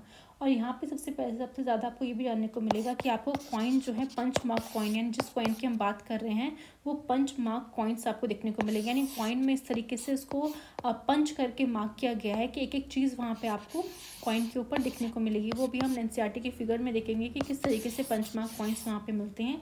गोल्ड के भी मिलेंगे आपको और साथ ही साथ सिल्वर की भी। क्यों? बिकॉज वो आपका एक्सपोर्ट किया करते थे, यानी बाहर से वो आते थे आपके कॉइन्स। ठीक है, साथ ही साथ हमें जो है यहाँ पे पॉटरी भी मिली है। पॉटरी की अगर हम जैसे कि हमने बात की थी कि जब एग्रीकल्चर सरप्लस में होगा तो बहुत इंपॉर्टेंट है कि इसको स्टोर करने के लिए हमें पॉटरी चाहिए। तो यहाँ पे इस टाइम पे जो फेमस पॉटरी मिली है वो है नॉर्दर्न ब्लैक पॉलिश वेयर, यानी उस टाइम पे मतलब किस तरीके से जो आपका जो पॉटरी है उसको ब्लैक कलर में आपका किया जाता था, देन उसको एकदम पूरा ग्लिटरिंग करके एकदम पॉलिश करके उसको जो है डेकोरेट किया जाता था। तो इस तरह की पॉटरी भी हमें देखने को मिलती है। ठीक है, अब ये सारी चीज़ें जो है आपने मथुरा में देखी किस तरीके से जो है आपका यहाँ पे सिटी का ग्रोथ हो रहा है। ठीक है, इसके अलावा हमने देखा कि जो मेन ट्रेडिंग हो रही है, ठीक है, जो ट्रेडिंग इंक्रीज़ हो रही है उसी कारण आपको वाराणसी, यानी जो आपका यहाँ पे पड़ेगा वाराणसी, ठीक है, इस साइड पे, और साथ ही साथ नेक्स्ट जो आपका मदुरई हो गया, ये दोनों जो है एक इम्पॉर्टेंट प्लेसेस के तौर पे उभरेंगे जहाँ पे टेक्सटाइल, ठीक है, यानी जो मैन्युफैक्चरिंग ऑफ क्लोथ है उसका कहीं ना कहीं आपको देखने को मिलेगा। टेक्सटाइल साइट के तौर पे वाराणसी और मदुरई आपको देखने को मिलेगा। और जब हम बात यहाँ पे वाराणसी की कर रहे हैं, और वाराणसी जैसा कि हम जानते हैं आज के टाइम पे कितना ज़्यादा ओल्डेस्ट सिटी है, ठीक है, और किस तरीके से आज के टाइम पे एक बहुत बड़ा कल्चरल हब बन के उभरा है। तो अगर हम इसका हिस्ट्री जानने की कोशिश करें वाराणसी का, तो जो वाराणसी है उसको बेसिकली काशी के नाम से जाना जाता था, ठीक है। एंड ये बहुत इंपॉर्टेंट एक पिलग्रिमेज स्पॉट है हिंदूज़ का काफ़ी टाइम से ही। और माना जाता है कि जिस भी पर्सन की, यानी हिंदूज़ का बिलीव ये था कि जिस भी पर्सन की डेथ अगर यहाँ पे होती है, यानी लैंड ऑफ वाराणसी में होती है, तो उसको डायरेक्टली जो है साल्वेशन मिलता है। एंड कहीं ना कहीं जो साइकिल है बर्थ और रीबर्थ की, जन्म और मृत्यु की जो साइकिल है, उससे कहीं ना कहीं उस पर्सन को फ्रीडम मिल जाएगी अगर वो काशी में, यानी इस पर्टिकुलर एरिया में अगर उसकी डेथ होती है तो, ठीक है। क्यों? बिकॉज ये कहीं ना कहीं जो लॉर्ड शिवा है और पार्वती का उनका घर माना जाता है वाराणसी को। एंड वाराणसी का ओरिजिन अभी तक जो है अननोन ही है कि एक्चुअली में बेसिकली ओरिजिन कैसे हुआ है उसका, ठीक है, वो कहीं ना कहीं हमें पता नहीं है। बट अगर हम बैक में जाके देखें तो कहीं ना कहीं आपको, हमने जब मैं पढ़ा रही थी बुद्धिज़्म, तो आपको देखने को मिलेगा कि जो आपके बुद्धा हैं, किस तरीके से जब उन्हें बोध गया में एनलाइटनमेंट मिलता है, तो वो जो अपना फर्स्ट जो सर्मन है, जो अपना टीचिंग्स जो है वो कहाँ पे देखते हैं, सारनाथ में देते हैं, जो कि यहीं पे यानी काशी के पास आपको देखने को मिलेगा। यानी बुद्धा भी कहीं ना कहीं जानते थे कि इस पर्टिकुलर जो लैंड है, जो काशी है, उसकी इंपॉर्टेंस क्या है। बिकॉज कहीं ना कहीं वो भी पहले हिंदू ही थे, ठीक है, वो भी किसी पर्टिकुलर उससे बिलोंग करते थे। तो वो जानते थे कि हिंदूज़ के लिए जो लैंड है काशी, वो कितना ज़्यादा इंपॉर्टेंट रखता है। बिकॉज यहाँ पे जो हमें कहीं ना कहीं डायरेक्ट सैल्वेशन जो है, कहीं ना कहीं मोक्ष की प्राप्ति के लिए ये रीजन काफ़ी ज़्यादा इंपॉर्टेंट है।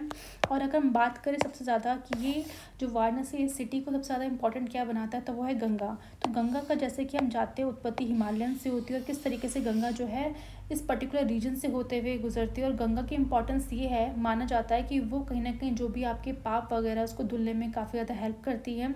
दैट्स वाई इस पर्टिकुलर एरिया की इंपॉर्टेंस जो है काफ़ी ज़्यादा उस टाइम पे भी थी और आज के टाइम पे भी आपको देखने को मिलेगी, ठीक है। और over the period of time अगर हम बात करें कि जो सिटी है, इसका जो इतिहास है करीबन 3,000 साल पुराना है, जहाँ पे मेनली आपको देखने को मिलेगा बुद्धा तो आए हैं, बट जो आपके जो 23rd जो आपके जैन के तीर्थंकर थे, जिसको हम पार्श्वनाथ कहते हैं, जिसको हम पढ़ेंगे लेटर ऑन, जब आपको मैं स्टैंडर्ड बुक्स वगैरह करवाऊंगी, तो उसमें हम जब जैनिज़्म के बारे में पढ़ेंगे, जो 23rd आपके जो तीर्थंकर थे पार्श्वनाथ, उनका जन्म भी बेसिकली यहाँ पे वाराणसी में हुआ था, ठीक है। तो यानी हिंदू हो या फिर आपके जो वैष्णवाइट्स हों या फिर आपके जो है बुद्धिज़्म हो, जैनिज़्म हो, हर चीज़ के लिए जो प्लेस है काफ़ी ज़्यादा इंपॉर्टेंट रखता है वाराणसी। और क्योंकि हम जानते हैं गंगा का और यमुना का जो जिक्र है हमारे ऋग्वेदा के टाइम पे भी किया गया था, एक बार ही सही, बट वहाँ पे आपको देखने को मिलता है। एंड लेटर ऑन जो बाकी के जो आपके वेदास आए हैं, वहाँ पे रेगुलरली आपको गंगा और यमुना का जिक्र देखने को मिलेगा। तो वहाँ से कहीं ना कहीं हम ट्रेस कर सकते हैं कि किस तरीके से जो आपका वाराणसी यानी जो काशी है उसकी इंपॉर्टेंस क्या रही होगी। तो उस टाइम से लेकर आज के टाइम पर भी आज के टाइम पर भी सबसे ओल्डेस्ट सिटी जो है माना जाता है वाराणसी को, ठीक है। तो यहाँ पे मैं ये सब बता के आपका जो है लिंक है वो क्रिएट करना चाह रही हूँ कि किस तरीके से पोस्ट मॉडर्न के टाइम पे मथुरा तो एक इम्पॉर्टेंट सिटी था ही, बट जो आपका वाराणसी है और साथ साथ ही मदुराई है, ये दोनों जो है important as a textile city के फॉर्म में उभरे थे। और क्योंकि आपका ट्रेडिंग बहुत ज़्यादा बढ़ रहा है, क्यों ट्रेडिंग बढ़ रहा है, बिकॉज एग्रीकल्चर सरप्लस हो रहा है, चीज़ें कहीं ना कहीं आप यहाँ पे देख सकते हो किस तरीके से हिमालयस के प्रोडक्ट जो है यहाँ पे आके भरूच पोर्ट में बाहर एक्सपोर्ट किए जा रहे हैं। यहाँ से बाहर से कहीं ना कहीं जो हम कह सकते हैं चीज़ें इंपोर्ट होकर आ रही हैं, तो उसके थ्रू हमारा जो है ट्रेडिंग जो है काफ़ी ज़्यादा सरप्लस में हो रहा है, ठीक है। और ट्रेडिंग जब भी इंक्रीज़ होगा, ठीक है, तो यही नॉर्थ वेस्ट रीजन में आपको देखने को मिलेगा कि ट्रेड इंक्रीज़ होने की वजह से जो भी आपके जो क्राफ्ट पर्सन है, जो भी मर्चेंट्स है, वो अपनी एक जो है एसोसिएशन फॉर्म कर लेंगे, जिसको बेसिकली नाम दिया गया है श्रेणी, ठीक है। तो जो श्रेणी वर्ड है कहीं ना कहीं किस चीज़ के आपका डिनोट करता है, ये बेसिकली एसोसिएशन है क्राफ्ट पर्सन और मर्चेंट्स का, ठीक है। अब मेन चीज़ क्या है, यहाँ पे मल्टीपल रोल देखने को मिलेंगे श्रेणी के। सबसे पहले हम बात करें तो एक एज अ बैंक की तरह यहाँ पे वर्क करेगा श्रेणी। जो लोगों का जो पैसा है, जो रिच मैन एंड वुमेन्स हैं, वो अपना जो पैसा है यहाँ पे डिपॉजिट करेंगे बैंक में, और उसके बदले में उनको यहाँ पे कुछ इंटरेस्ट प्रोवाइड किया जाएगा। साथ ही साथ श्रेणी का जो मेन काम होगा कि किस तरीके से ट्रेनिंग प्रोवाइड करनी है लोगों को, रॉ मटेरियल्स उनको मिल जाएँ आसानी से, जो भी फिनिश प्रोडक्ट हैं वो उनको मिल जाएँ, ठीक है। इसके साथ साथ हम देखेंगे सपोर्ट करेगा रिलीजियस इंस्टीट्यूशंस को भी, यानी जो भी आपकी मोनास्ट्रीज़ वगैरह हैं, क्योंकि उस टाइम पे हमने देखा था किस तरीके से महाजनपद के टाइम पे ये सब चीज़ें जब बुद्धिज़्म जैनिज़्म जो है स्टार्ट हो रहे थे, तो जो भी मोनास्ट्रीज़ उनके लिए बनाई गई थी रहने की जगह, जिसको हम बेसिकली बोल सकते हैं विहारा टाइप का, तो वहाँ पे उन मोनास्ट्रीज़ के लिए जो भी इंस्टीट्यूशंस के लिए जो भी सपोर्ट चाहिए वो कहीं ना कहीं श्रेणीज़ प्रोवाइड करते थे। क्यों? बिकॉज उनके पास पैसा था। अब क्योंकि इतना ज़्यादा ट्रेड बढ़ रहा है, तो जो भी मर्चेंट है उनके पास खूब पैसा आएगा, तो वो चाहेंगे कि अपने पैसे को अच्छी जगह यूटिलाइज़ करना, तो दैट्स वाई वो एक बैंक फॉर्म कर देंगे जिसके थ्रू वो अपना पैसा वहाँ पे रखेंगे, उनको कुछ इंटरेस्ट मिलता रहेगा। और जिन भी लोगों को ज़रूरत होगी, या चाहे वो रॉ मटेरियल ख़रीदना हो, कोई भी ट्रेडिंग वगैरह करनी हो, तो वो कहीं ना कहीं वो प्रोवाइड कर पाएंगे। तो इस ट्रेनिंग की वजह से हम कह सकते हैं कि पर्टिकुलरली जो एरिया है नॉर्थ वेस्ट रीजन का, वहाँ पर काफ़ी ज़्यादा डेवलपमेंट दिखने को मिली है इस टाइम पर। तो यहाँ पे हमने नॉर्थ के विलेजेस की बात कर ली। अब हम चलते हैं साउथ में। साउथ में बेसिकली आपको 3 विलेजेस देखने को मिलेंगे जो कि over the period of time जो है किस तरह से किंगडम वगैरह फॉर्म करते हैं। सबसे पहला आपको देखने को मिलेगा चोला, जो कि आपके नॉर्थ ऑफ तमिलनाडु में है।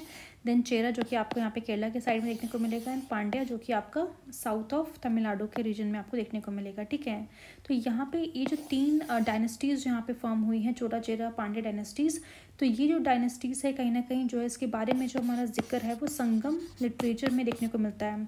यानी कि जो मदुराई, ये जो रीजन है, इस मदुराई में बेसिकली क्या हुआ था, यहाँ पे मीटिंग हुई थी बहुत सारे पोइट्स की। उन्होंने यहाँ पे जो भी लिटरेचर है उसको कंपाइल किया गया इन द फॉर्म ऑफ संगम। ठीक है, तो यहाँ पे संगम बेसिकली क्या है कि यहाँ पे आके सब लोग मिल रहे हैं एंड फाइनली उन्होंने अपना जो लिटरेचर है संगम लिटरेचर, उसको यहाँ पे बेसिकली वो संगम लिटरेचर की फॉर्म पे उभरा है। ठीक है, तो ये जो संगम लिटरेचर कहीं ना कहीं बताता है किस तरह से जो है विलेजेस, जो भी लोग थे वहाँ पे, उनकी विलेजेस लाइफ कैसी थी, साउथ इंडिया में किस तरह से लोग रहा करते थे, उनका कल्चर कैसा था। ठीक है, तो सबसे पहले हम बात करते हैं साउथ की। तो साउथ इंडिया में जो आपका तमिल रीजन है वहाँ पर आपको कुछ टर्मिनोलॉजीज देखने को मिलेगी। सबसे पहले अगर हम बात करें लार्ज लैंड ओनर्स को, तो लार्ज लैंड ओनर्स को बेसिकली वेलालाज बोला जाता था। एंड जो ऑर्डिनरी प्लफमैन है, ठीक है, उसको बेसिकली कहते थे वो उजावर। ठीक है, नेक्स्ट है आपके लैंडलेस लेबर है, जिनके पास मतलब बेसिकली कोई लैंड नहीं रहता, उनको बेसिकली कहा जाता था कदई सियार।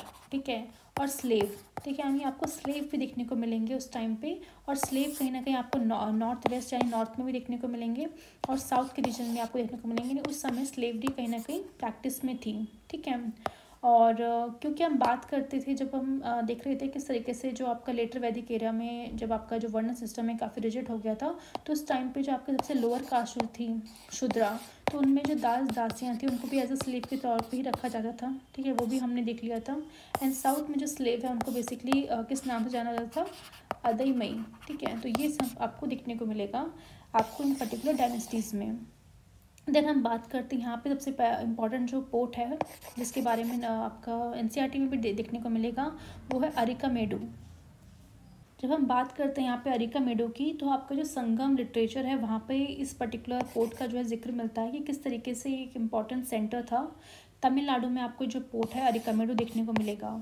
ठीक है, अब मेन इसके फीचर्स की अगर हम बात करें तो यहाँ पे आपको कुछ ब्रिक के स्ट्रक्चर्स मिले हुए हैं, खासकर आपको कुछ पॉटरीज वगैरह मिली हुई हैं जो कि कहीं ना कहीं जो मेडिटेरियन रीजन है यहाँ का जो एरिया है यहाँ से कहीं ना कहीं वो आई हुई हैं।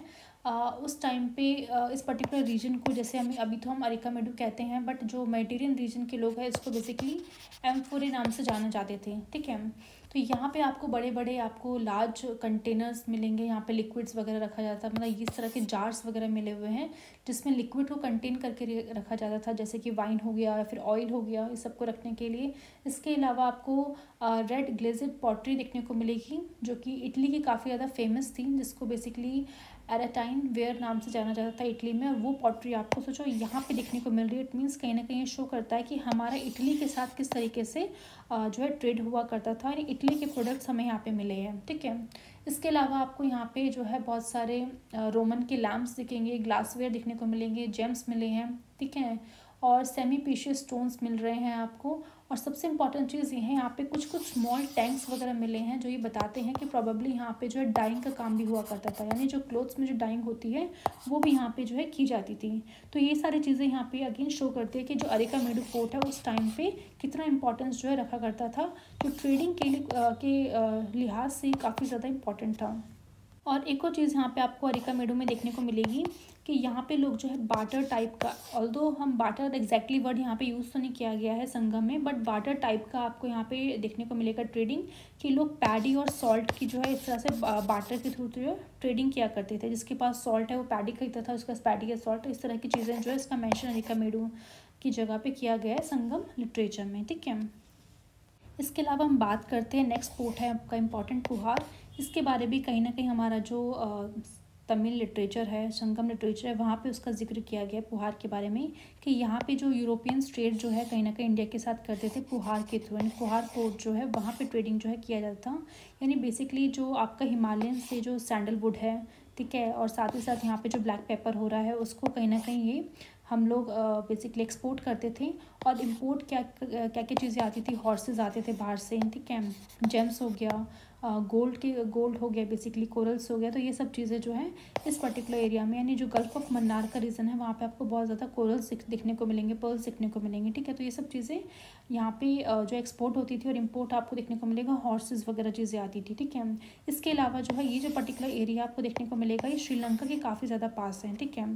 तो यानी कि यहाँ पे बेसिकली ये भी बताया गया है कि श्रीलंका और यहाँ तक कि म्यांमार, इसके इन बेसिकली इन कंट्रीज़ के साथ भी हम मतलब बेसिकली ट्रेड किया करते थे। यानी जो डायनेस्टीज़ थी आपकी चोला, चेरा, पांड्या, इनका जो कहीं ना कहीं हम कह सकते हैं ट्रेडिंग जो था यूरोपियन के साथ तो है ही, बट साथ साथ श्रीलंका और म्यांमार के साथ भी देखने को मिलेगा, ठीक है।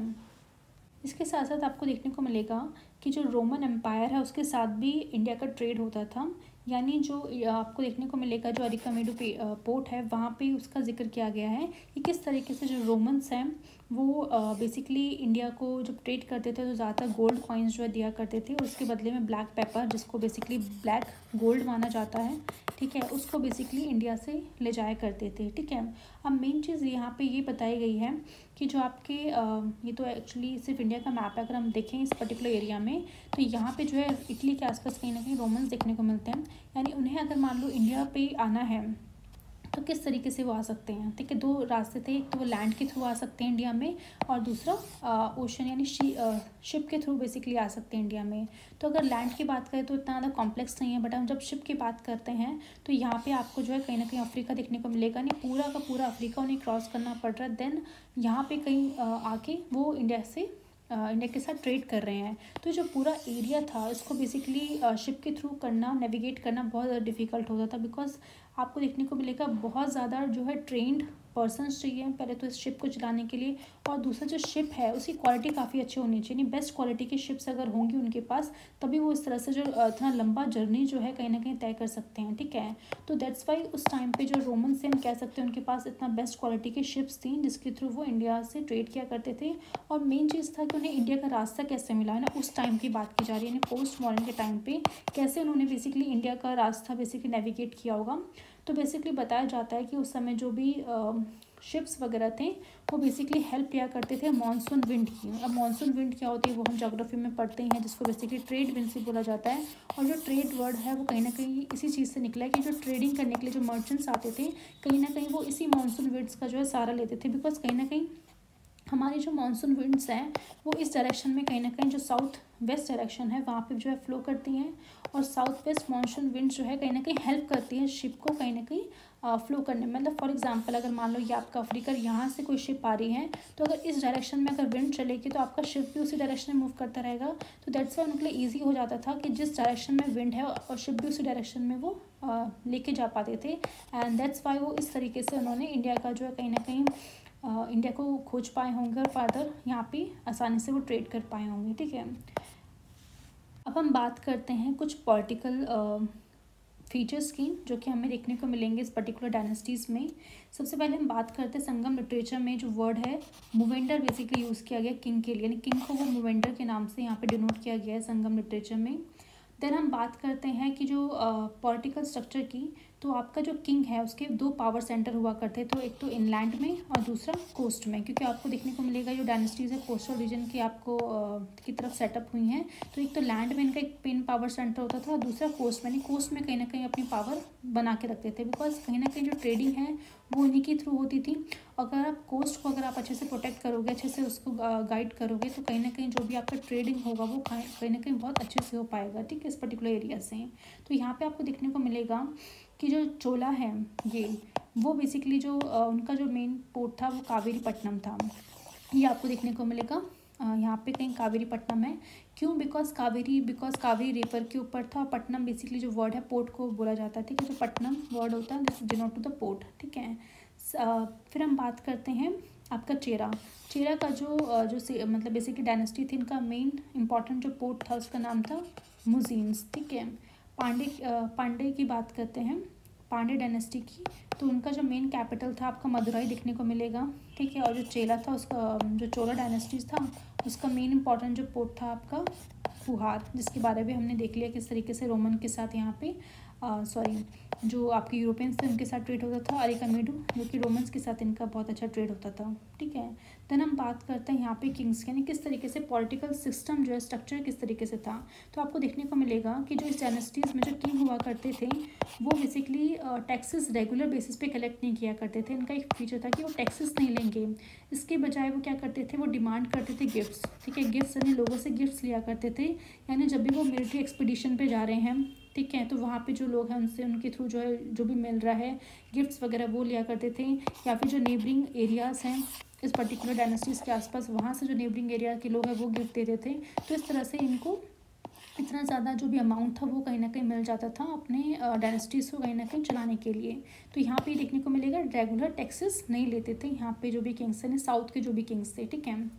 अब हम बात करते हैं जो भी ट्रिब्यूट्स उन्हें मिल रहा है, जो भी गिफ्ट्स उन्हें मिल रहा है, जो भी वेल्थ उसके तहत उन्हें जो भी मिलती है, उन वेल्थ को वो फर्दर डिस्ट्रीब्यूट करते थे अपने जो भी सपोर्टर्स जो होंगे जो उन्हें सपोर्ट करते थे उनमें डिस्ट्रीब्यूट कर रहे हैं, अपने जो फैमिली मेम्बर्स हैं उनको दे रहे हैं, सोल्जर्स कहीं ना कहीं सैलरी के फॉर्म में देते थे। और सबसे इंपॉर्टेंट बात है उन्होंने अपनी वेल्थ का हिस्सा जो है, जो आपके जो पोर्ट है यानी जो पोइट्स हैं आपके, जो तमिल लिटरेचर को जिन्होंने कहीं ना कहीं बनाने में जो सबसे ज़्यादा महत्वपूर्ण योग्यता निभाई है, जो संगम कह सकते हैं तमिल साहित्यकार वगैरह हैं, जो पोइट्स हैं कहीं ना कहीं उनको भी अपना वेल्थ का हिस्सा दिया हुआ है, ठीक है।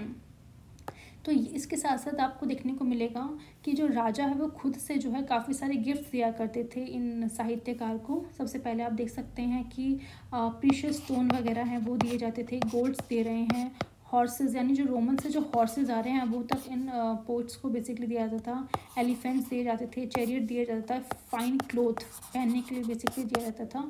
ये शो करता था किस तरीके से जो संगम एज है वहाँ पे पोर्ट्स की क्या भूमिका है, किस तरीके से वो उनको कितने अच्छे तरीके से जो है रख रहे हैं, किस तरह संगम एज जो है प्रोग्रेस कर रहा है और किस तरीके से वो सिग्निफिकेंट है, ठीक है, ट्रेडर्स के लिए भी, किंग्स के लिए भी, जो अभी आपके जो ऑर्डिनरी पीपल्स हैं उनके लिए भी किस तरीके से बहुत इंपॉर्टेंट रोल प्ले करता है, वो कहीं ना कहीं संगमेश हमें यहाँ पे शो करता है।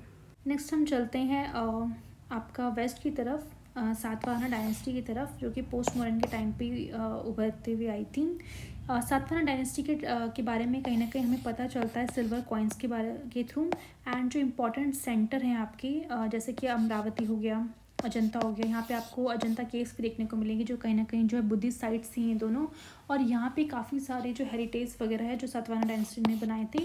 तो इन सारी लोकेशंस के थ्रू हमें पता चलता है किस तरीके से वेस्ट में जो एक तरह की सातवाहना नाम की डायनेस्टीज आई थी और किस तरीके से उसका बेसिकली रूल रहा था उस टाइम पे। और जो सातवाहना के जो मेन फेमस जो रूलर थे, ठीक है, जिनका नाम था गौतमी पुत्र श्री सतकर्मा, ठीक है। तो जो नाम था गौतमी पुत्र श्री सतकर्मा, ये बेसिकली नाम उन्होंने अपनी मदर से लिया था। इनका मदर का नाम था गौतमी बालाश्री, ठीक है। तो गौतमी वर्ड जो है उन्होंने अपनी मदर से लिया था, गौतमी बालाश्री, एंड उन्होंने अपना नाम गौतमी पुत्र श्री सतकर्मा रखा हुआ था, ठीक है। अब मेन चीज़ ये है कि जो फेमस रूलर है ये गौतमी पुत्र श्री सतकर्णी, इनका पता हमें चलता है इंस्क्रिप्शन के थ्रू, ठीक है।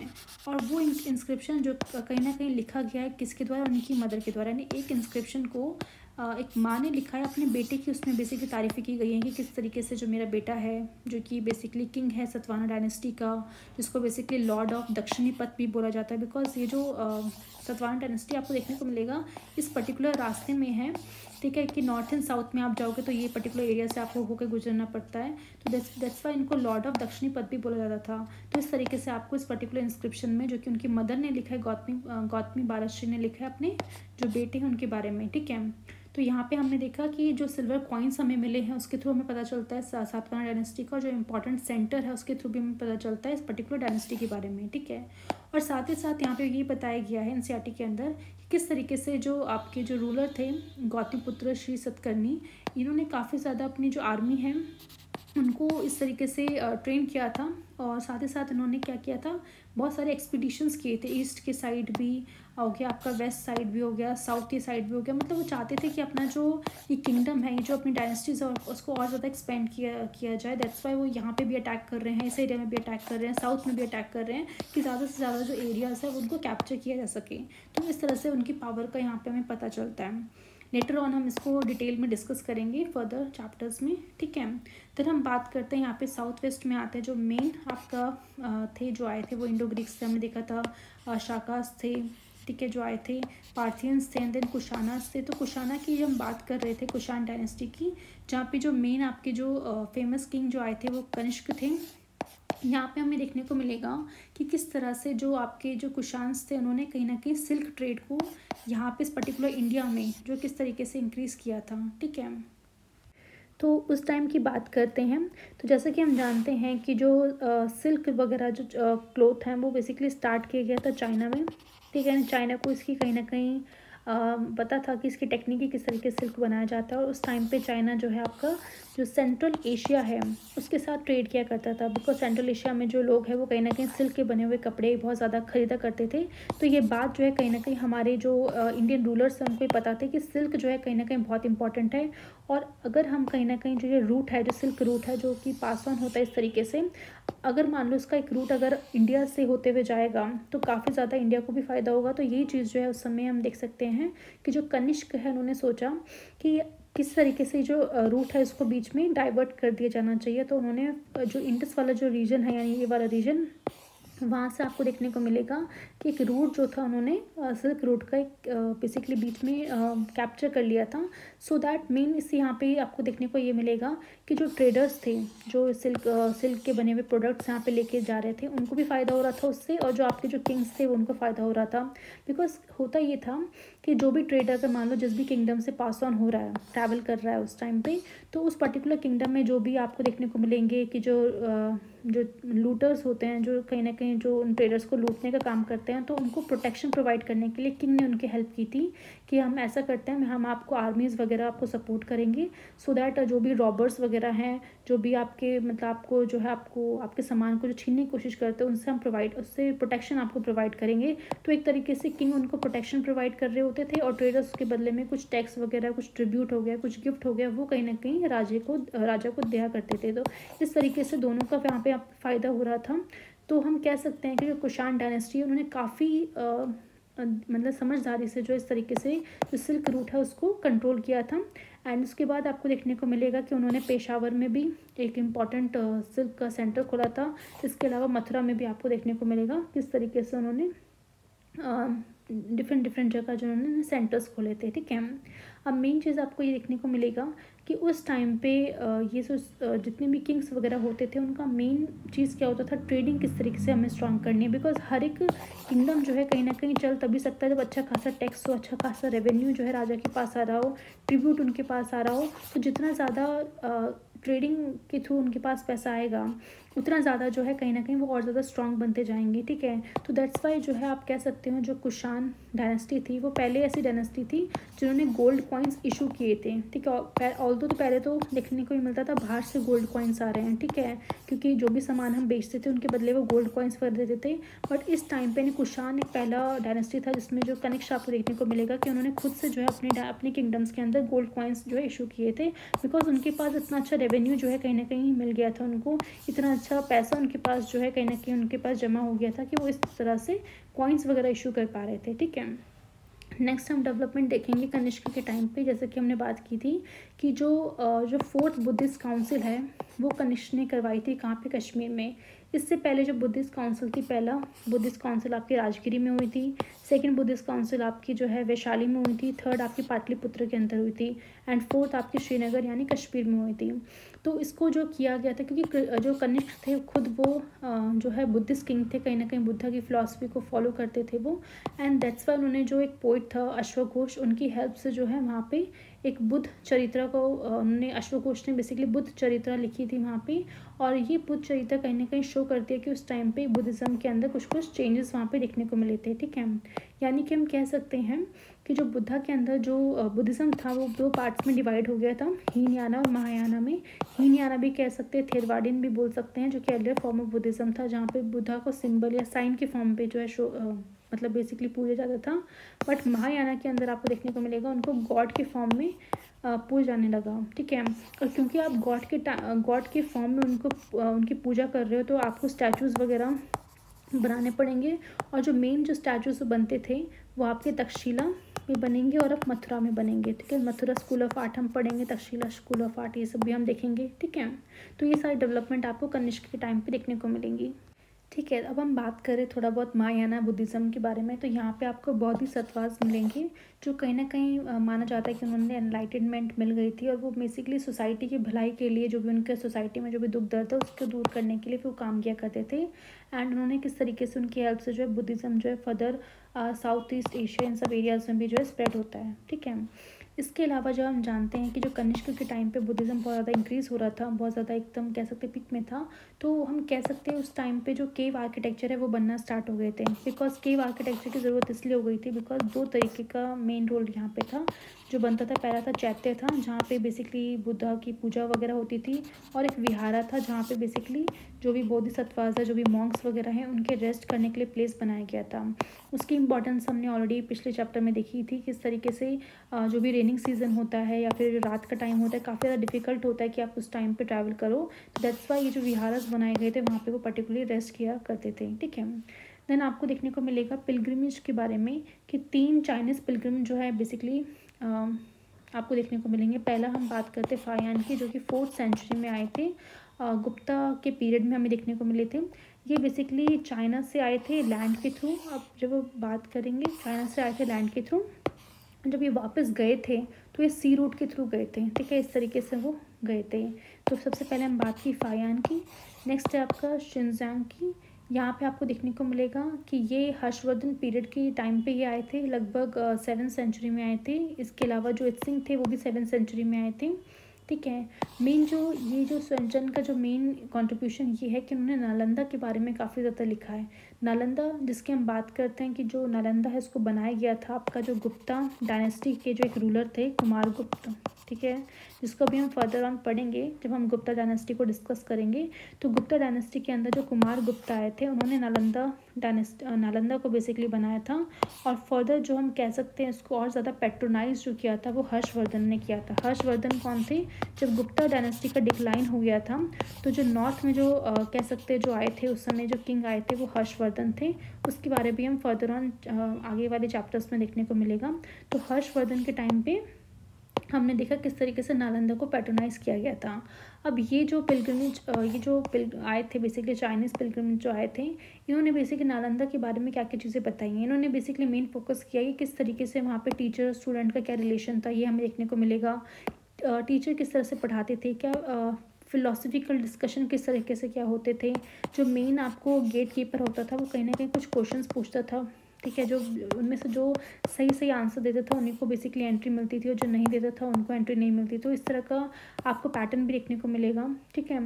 तो ये सारी चीज़ें आपको एनसीईआरटी में डिटेल में हम डिस्कस करेंगे तब, बट एक शॉर्ट में मैंने आपको बता दिया किस तरीके से चीज़ें चलती थी। इसके साथ साथ आपको देखने को मिलेगा कि पोस्ट मॉडर्न के टाइम पे जब बुद्धिज़्म अपनी पीक पे था, मतलब बहुत ज़्यादा बढ़ रहा था, उस टाइम पे आपको भक्ति मूवमेंट भी स्टार्ट होता हुआ नज़र आएगा। भक्ति मूवमेंट बेसिकली स्टार्ट हुआ था, यहाँ पे मेन चीज़ आपको जो सोर्स बताएंगे इसके बारे में, तो भगवद गीता के अंदर आपको कृष्ण अर्जुन है उसके थ्रू हमें पता चलता है।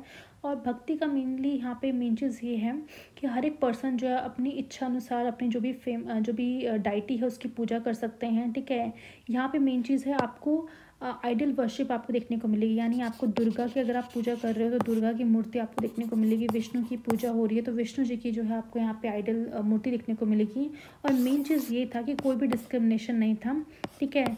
इस भक्ति मूवमेंट में कोई भी पर्सन पार्टिसिपेट कर सकता है, चाहे वो हाई कास्ट का हो, लो कास्ट का हो, मैन हो या वुमेन हो, रिच हो या पुअर हो।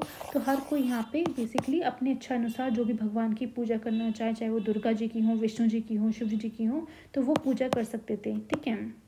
बहुत सारे लिटरेचर वगैरह इस टाइम पे डेवलप हुए हैं, वो हम देखेंगे। और मेन जो है आपको देखने को मिलेगा भक्ति जो है उससे इंस्पायर होकर आपको देखने को मिलेगा बहुत सारे स्कल्पचर बनाए गए, ठीक है। तो विष्णु जी के एक अवतार हैं, ठीक है, वराह, उनको हमें देखने को मिलेगा किस तरीके से एनसीईआरटी में उसके बारे में जिक्र किया गया है। पोइट्री लिखी गई है, आर्किटेक्चर्स बनाए गए हैं। तो ये सारी चीज़ें कहीं ना कहीं over the period of time आपका पोस्ट मॉडर्न एरा में देखने को मिला है भक्ति मूवमेंट का, ठीक है। तो ये एक तरह का जिस था ऑलरेडी, मतलब आपको लगेगा बहुत ज़्यादा मैंने बता दिया है, बट एनसीईआरटी में जब आप पढ़ोगे ना तो वो एक कह सकते हैं वो फ्लो जो है कहीं ना कहीं वो नहीं है वहाँ पे, बिकॉज कभी भी उन्होंने इस चीज़ को डिस्कस कर दिया भरूच के बारे में, कहीं पे उन्होंने अरिकामेडो के बारे में जिक्र कर दिया। तो बहुत इंपॉर्टेंट है कि आपको उसके पीछे का जो स्टोरी है वो पता चलनी चाहिए, क्रोनोलॉजिकली आपको पता चलना है किस तरीके से नॉर्थ वेस्ट रीजन में किस तरह से डायनेस्टीज देखने को मिलती है पोस्ट मॉडर्न के टाइम पे, और किस तरह से जो आपका जो डेक्कन एरिया है वहाँ पे किस तरह से डेवलपमेंट होता है, साउथ में किस तरह से डेवलपमेंट होता है, और जो मेन आपको जो पोस्ट है, ठीक है, उनके पीछे की हिस्ट्री क्या है वो कहीं ना कहीं समझनी बहुत ज़रूरी है क्रोनोलॉजिकली। तो वो आई थिंक मैंने इस पर्टिकुलर मैप के थ्रू आपको समझाने की कोशिश की है। अगर फिर भी कोई डाउट हो तो आप मेंशन कीजिएगा, सो दैट मैं इसको और अच्छे तरीके से आपको बता पाऊँगी। मेन चीज़ जो है जो भी मैंने बोली है वो मैं लिख तो नहीं पाई हूँ, बट आई एम श्योर आप उसको जॉट डाउन कर लेंगे किसी भी पेपर में। अगर आप बैठे हैं तो उसको लेकर लिख के रखें, सो दैट छोटी छोटी चीज़ें जो भी मैं बोलती हूँ, बिकॉज कभी कभार वो एनसीईआरटी में मेंशन नहीं होती, बिकॉज अदर सोर्सेज के थ्रू मैंने वो चीज़ें आपको बताई हैं। तो बहुत इंपॉर्टेंट है कि वो चीज़ें मिस ना हो, तो आप उस चीज़ को अपने नोटबुक में जहाँ भी बुक वगैरह है उसको नोट डाउन कर लें, ठीक है। अब हम चलते हैं मेन अपने चैप्टर में और देखने की कोशिश करते हैं जो भी हमने पढ़ा है उस चीज़ को बुक के थ्रू हम समझने की कोशिश करते हैं फर्दर डिटेल में। तो यहाँ पे चैप्टर अगेन वही है जो हमने पढ़ा है, विलेजेस के बारे में, टाउन्स एंड ट्रेड के बारे में यहाँ पे मेनली फोकस किया गया है। सबसे पहले यहाँ पे बात की गई है आयरन टूल्स एंड एग्रीकल्चर की। तो द यूज़ ऑफ आयरन यहाँ पे बताया गया है कि iron and steel are a part of our daily life का पार्ट है। बट अगर हम बात करें the use of iron began शुरू हुआ था हमारे सब कॉन्टिनेंट में अराउंड 3000 ईयर्स से पहले आयरन की शुरुआत हो गई थी।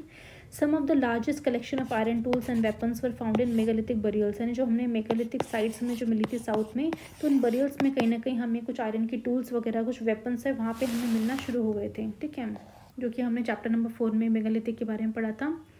देन बात की जा रही है around 2500 years ago there is evidence for growing use of iron tools, यानी आयरन टूल्स का जो यूज़ है कहीं ना कहीं बढ़ना शुरू हो गया था। एंड दीज इंक्लूडेड एक्सेस बनने शुरू हो गए थे फॉर क्लियरिंग फॉरेस्ट, यानी हमने आयरन को यूज़ करके एक्सेस बनाए जिसका काम क्या था, हमें फॉरेस्ट को क्लियर करना, कुछ आयरन के प्लफवेयर बनाए, ठीक है, किस तरह से जुताई वगैरह करने के लिए। ये हमने सब चैप्टर नंबर 5 में ऑलरेडी देख लिया है। Ploughshare was useful for increasing the agriculture production, को इंक्रीज़ करने के लिए इसका काफ़ी ज़्यादा यूज़ था। नेक्स्ट देखते हैं other steps to increase the production, that is irrigation, यानी आयरन तो था ही, नेक्स्ट हमने क्या देखा, इरीगेशन भी। The kings and the kingdoms who have been reading about could have been existed without the support of the flourishing villages, यानी बिना विलेज के फ्लरिशिंग के बहुत डिफिकल्ट था कि उसका एग्जिस्ट कर पाना, ठीक है। तो while new tools and the system of transplantation जो कि हमने चैप्टर नंबर 5 में पढ़ा हुआ है, इन दोनों ने काफ़ी ज़्यादा हेल्प करी इंक्रीज़ करने में प्रोडक्शन को। And irrigation was also use किया जाता था। इरीगेशन की बात करें that had been build during this time, यानी इस टाइम पे बेसिकली यहाँ पे फोकस किया गया था इरीगेशन को। यहाँ पे बेसिकली जो बनाया गया था वो कैनाल्स था, वेल्स था, टैंक एंड आर्टिफिशियल लेक्स, ठीक है। यहाँ पे आपको कुछ कुछ वेपन्स देखने को मिल जाएंगे आयरन टूल्स के, यहाँ पे बताया गया है। देन यहाँ पे बोला गया है कि if you look at the chart you will find out some of the stages in the construction of the irrigation work are mentioned,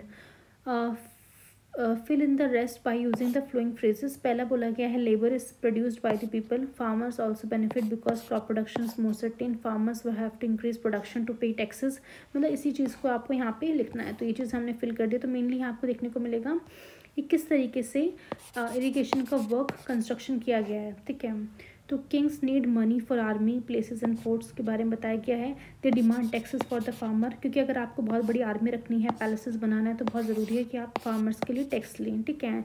and king provide money for to plan irrigation work. Obviously जो irrigation work आपको बनाना है, canals वगैरह setup करनी है, इस तरह से टैंक वगैरह बनाना है, तो बहुत इंपॉर्टेंट है, पैसा चाहिए, पैसा कौन प्रोवाइड करता था, किंग प्रोवाइड करता था।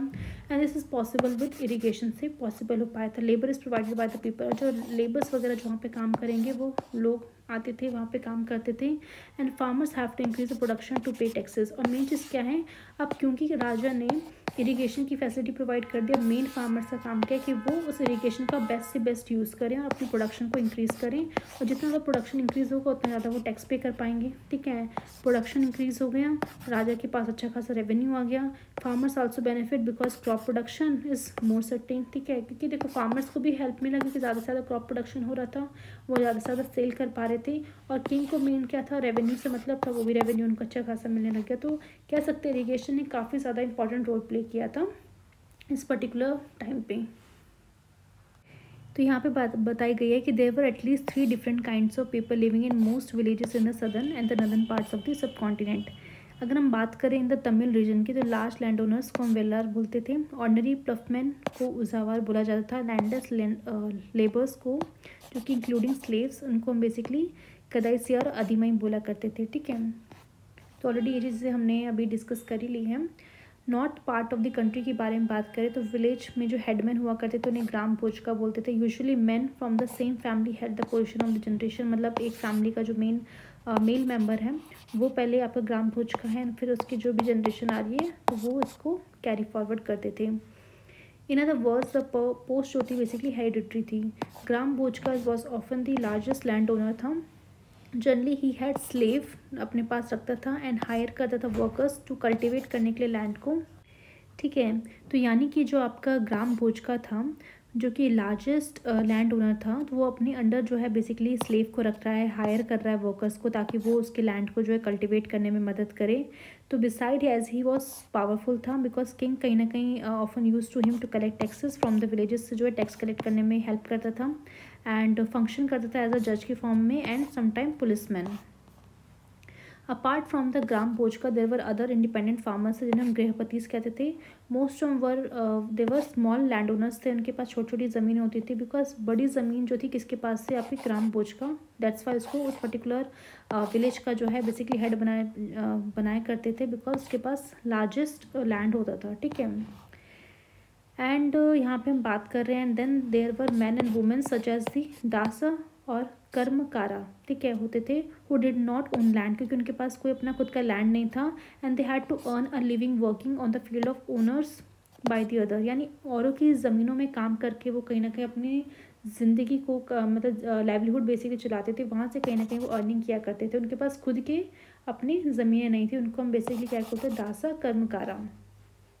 इन most villages there were also some craft persons थे, जैसे कि आपके ब्लैक स्मिथ हो गए, पॉटर है, कारपेंटर है, वीवर है, तो इन सब ये भी प्रेजेंट थे उस टाइम पे। नेक्स्ट हम बात करते हैं द अर्लीस्ट तमिल कंपोजिशन की, इसका हम बात कर रहे थे कि सम ऑफ द अर्लीस्ट वर्क्स जो है तमिल में, इसको हम मानते क्या है, संगम लिटरेचर है जो कि कंपोज किया गया था अराउंड 2300 ईयर्स अगो पहले, and these text was called the Sangam because they were compose to have been composed and compiled in assembly, जिसे हम संगम कहते हैं। एक संगम मतलब बेसिकली एक असेंबली है जहाँ पे वो सारी चीज़ों को बेसिकली कंपाइल किया गया था। ठीक है, किसके द्वारा, पोइट्स के द्वारा, and they were held in the city of Madurai, और ये सब मीटिंग कहाँ पे हुई थी, मदुराई में हुई थी।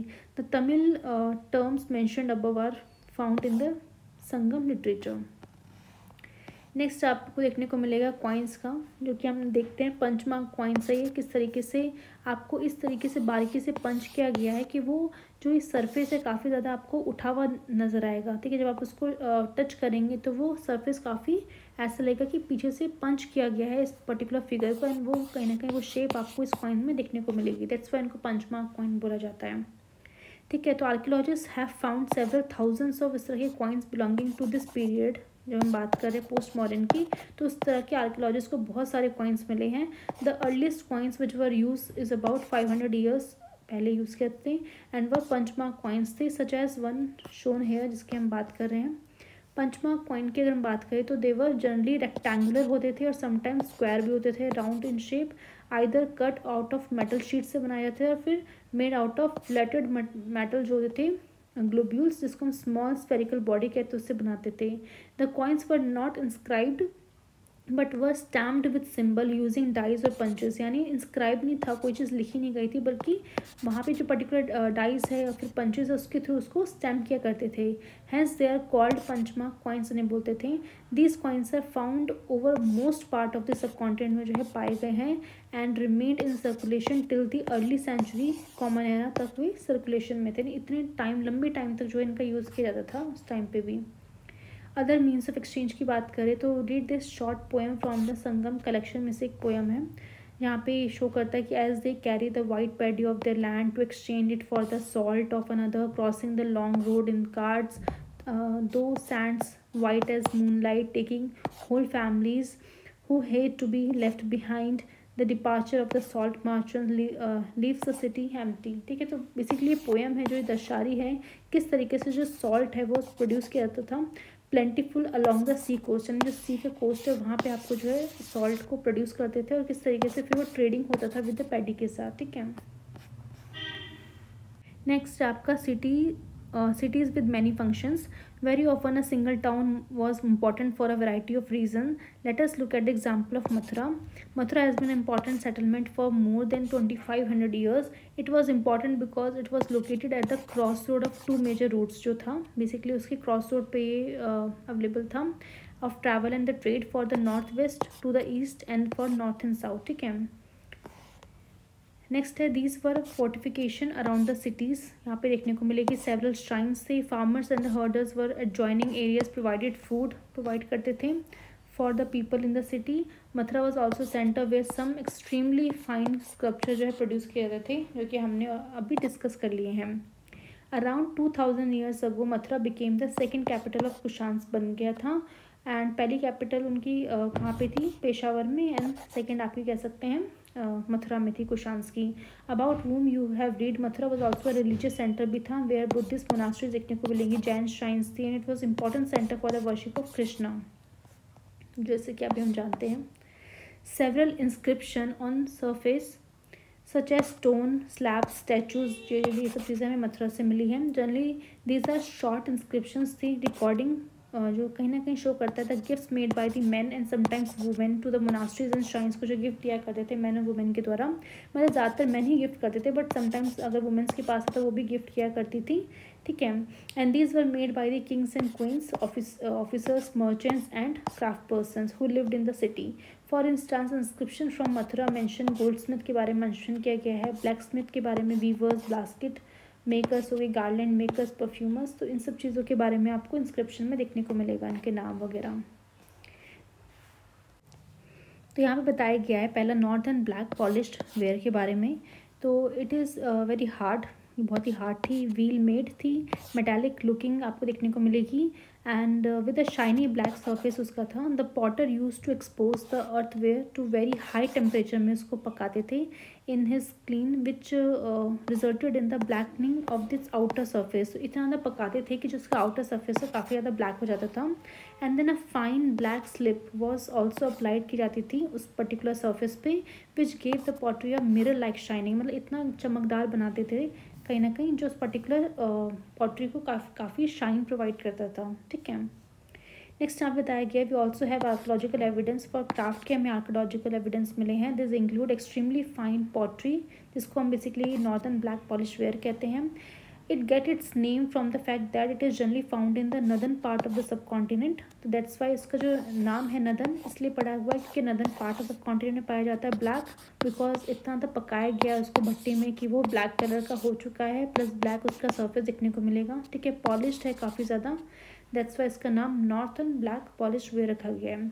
Remember that the archaeological evidence for many craft में नॉट हैव सर्वाइव्ड, अभी तक सर्वाइव नहीं किए हैं, ज़्यादा नहीं है, but we know from text that the manufacture of cloth was important part था and there were famous centre है such as Varanasi in the north में and Madurai in the south में, जो कहीं ना कहीं ये शो करता है कि ये दोनों जो सिटीज़ हैं काफ़ी ज़्यादा इंपॉर्टेंट थी क्लोथ की मैन्युफैक्चरिंग के लिए। ठीक है, both man and women work करते थे इन पर्टिकुलर सेंटर्स में।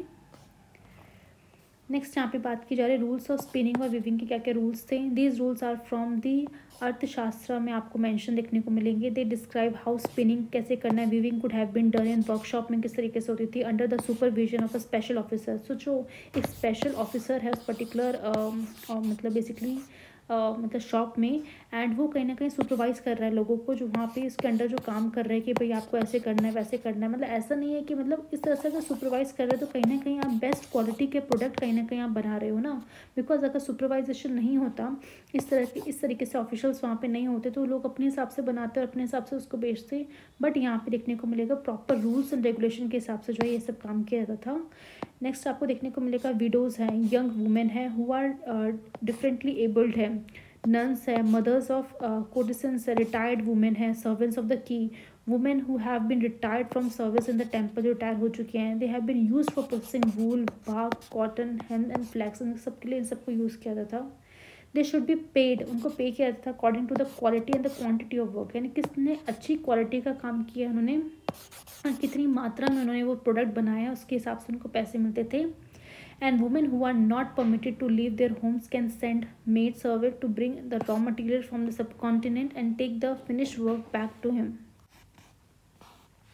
यानी यहाँ पे बेसिकली बताया गया किस तरीके से ऐसी वुमेन जिनको बेसिकली अलाउ नहीं करते थे कि आपको घर छोड़ के काम पे नहीं जाना है, तो वो सिंपली वो क्या करते थे, अब काम तो नहीं करना है तो वो क्या करते थे, अपने जो भी मेड है, मेड सर्वेंट है, उनको बेसिकली भेजते थे कि भाई आप रॉ मटेरियल्स लेके आ जाओ सुपरिटेंडेंट से, एंड जो भी फिर रॉ मटेरियल दे के वो वुमेन्स बनाएंगे एंड जो भी फिनिश प्रोडक्ट होगा वो वापस से उनको दे देंगे। तो इस तरह से घर में बैठ के भी वो काम कर पाते थे, ज़रूर नहीं है कि शॉप में जाके काम करना है। देन यहाँ पे पूरा जा रहा है कि women who can visit the workshop should go at dawn to give their work and receive their wages मिलती थी, and this should be enough light to examine that work. ठीक है, in case superintendent look at the women और talks about anything other than the work he should be punished. यानी आपको simply यहाँ पे जो भी काम है उसके अकॉर्डिंग ही काम मतलब बातचीत करनी है, उसके अलावा कोई और पे चीज़ों पे आप बातचीत नहीं कर सकते थे, आपको पनिश किया जा सकता है। ठीक है, तो ये सारी चीज़ें जो है कहीं ना कहीं आपकी अर्थशास्त्र में जो डिफरेंट डिफरेंट रूल्स है वहाँ पे कहीं ना कहीं मेंशन की गई, कितना ज़्यादा हाईली कह सकते हैं प्रोफेशनल वर्क वहाँ पे किया जाता था कि सिर्फ काम से रिलेटेड ही बातें करनी है, जो भी चीज़ें हैं हाई क्वालिटी या क्वांटिटी में जो बना रहा है उसके हिसाब से उसको वेजेस प्रोवाइड करो, जो नहीं आ पा रहा है वो घर से काम कर रहे हैं, बट जो वर्कशॉप में अंदर बैठ के काम कर रहा है तो पूरा वहाँ पे उसको सुपरवाइज कौन कर रहा है, सुपरिटेंडेंट वहाँ पे रखे हुए हैं उनको सुपरवाइज करने के लिए। If a women does not complete her work she will have to pay a fine. सो जो एक वुमेन जिसका जो भी टारगेट है अगर वो टारगेट वो कंप्लीट नहीं कर पाए तो उन्हें फ़ाइन देना पड़ता था, and her thumbs can be cut off. तो जो इतना बड़ा मतलब इस तरह से उनका थम ही बेसिकली काट देते थे। तो इतना चीज़ें आपको यहाँ पे देखने को मिलेगी कि वर्क को कितना ज़्यादा यहाँ पे प्रायोरिटी दी जा रही है। देन यहाँ बताया जा रहा है कि many craft person and merchants now formed association, जिसको हम श्रेणी कहते हैं, and this trainings of craft person provided training provide करते थे एंड प्रोक्योर करते थे रॉ मटेरियल, डिस्ट्रीब्यूट करते थे फाइनल प्रोडक्ट को, and then shreni of merchants organise करते थे ट्रेड। ठीक है, and trainings also served as a bank की तरह काम करते थे, where rich and man and women deposit करते थे अपने मनी को, एंड दिस वॉज इन्वेस्टेड, उनके पैसे को फर्दर इन्वेस्ट किया जाता था दूसरी चीज़ों के लिए, एंड पार्ट ऑफ इंटरेस्ट फिर उनको उसके बदले का मिलता था, and are they use to support religious institution just monasteries को भी वो सपोर्ट किया करते थे। नेक्स्ट हमने अरिकामेडू के बारे में बात की गई थी, जो कि आपका कहाँ पे पुदुचेरी में बिटवीन 2200 से लेकर 1900 ईयर्स अगो की बात है। Arikamedu was a coastal settlement है जहाँ पे शिप्स अनलोडेड किया जाता था, गुड्स वगैरह फ्रॉम डिस्टेंट लैंड से आते थे। एक मैसिव ब्रिक स्ट्रक्चर था यहाँ पे which has been a warehouse, सामान रखने की एक जगह हो सकती है।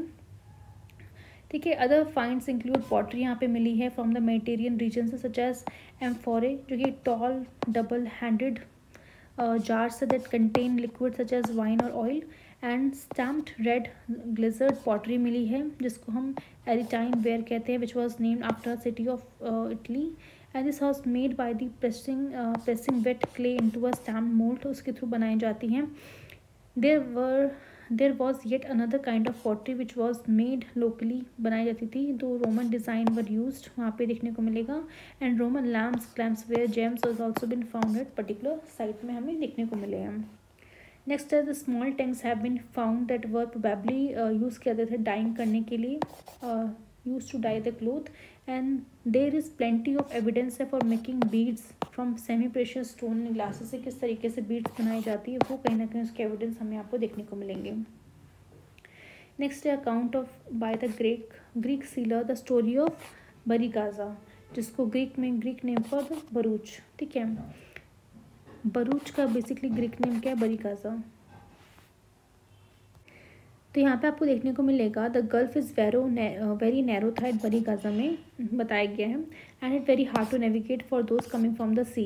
एंड शिप्स जो थे बेसिकली इसको स्टीयर किया था स्किलफुल और एक्सपीरियंस लोकल फिशरमैन के द्वारा, जिसको एम्प्लॉय किया था किंग के द्वारा।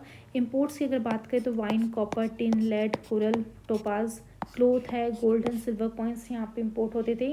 एक्सपोर्ट की बात करें तो बेसिकली हिमालय से जो भी प्लांट्स वगैरह है वो एक्सपोर्ट होते थे। आइवरी है, एजाटे है, कैरनलाइन है, कॉटन, सिल्क है, परफ्यूम्स हैं, ठीक है। A special gift for brought by the merchant for the king के लिए लेके आते थे, जिसमें आपको vessels of silver, singing boys, beautiful women और fine wines and fine cloth आपको देखने को मिलेगा। नेक्स्ट है ट्रेड एंड ट्रेडर्स की हम बात करें तो you have been read about the not black polish ware के बारे में पता ही चल गया है।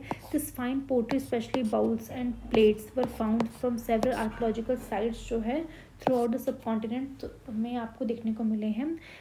How do you think it reach this places, मतलब एक पर्टिकुलर पोट्री जो एक पर्टिकुलर रीजन में बनाई जाती है उसके वो बेसिकली हमें डिफरेंट जगहों में दिख रही है, तो किस तरीके से ये पहुंची होगी, तो वो कहीं ना कहीं हमें यहाँ पे जानने को मिलता है। साउथ इंडिया की बात करें was famous for the gold, spices and specially the paper के लिए फेमस है, एंड प्रीशियस स्टोन के लिए। पेपर वॉज पर्टिकुलरली वैल्यू किया जाता था रोमन एम्पायर के द्वारा, सो मच सो दैट कि वो उसको एज अ ब्लैक गोल्ड के नाम से जानते थे। So traders carried many of this gold goods to Rome in ships के फॉर्म में लेके आते थे cross the sea and by the land in caravans. There must have been quite a lot of trade as many golden Roman gold coins have been found in the South India, ठीक है। Next है आपका a poem from trade. We can find evidence of trade in the Sangam poem में हमें देखने को मिलता है, जिसका हमने देख लिया था पुहार का बेसिकली यहाँ पे जिक्र किया गया है। अब मेन चीज़ ये है कि इंपॉर्टेंट पोर्ट था आपके ईस्टर्न कोस्ट में, एंड यहाँ पे बताया गया किस तरीके से ब्लैक पेपर जाते थे, James and gold born Himalaya से आ रहे हैं, सैंडलवुड वेस्टर्न हिल्स से आपको मिल रहे हैं, पर्ल साउथ के सीज से, कोरल्स आपको ईस्टर्न ओशन से मिल रहे हैं, ठीक है। And the yield of Ganga and crops from the Kaveri, food stuffs from Sri Lanka से आते थे, pottery from Myanmar and other rare and rich imports जो है बेसिकली होते थे। नेक्स्ट है आपका traders explored several sea route, यानी जो ट्रेडर्स थे उन्होंने बहुत सारे सी रूट्स को एक्सप्लोर किया था। Some of these followed the routes and these were other cross आपका Arabian Sea and Bay of Bengal में देखने को मिलेगा, where sailors took advantage of the monsoon winds का एडवांटेज लेते थे टू क्रॉस करने के लिए सीज को more quickly. So if they wanted to reach the western coast of the subcontinent from the east Africa और Arabia से आना है तो दे choose to sail with the south west monsoon को के थ्रू बेसिकली आते थे।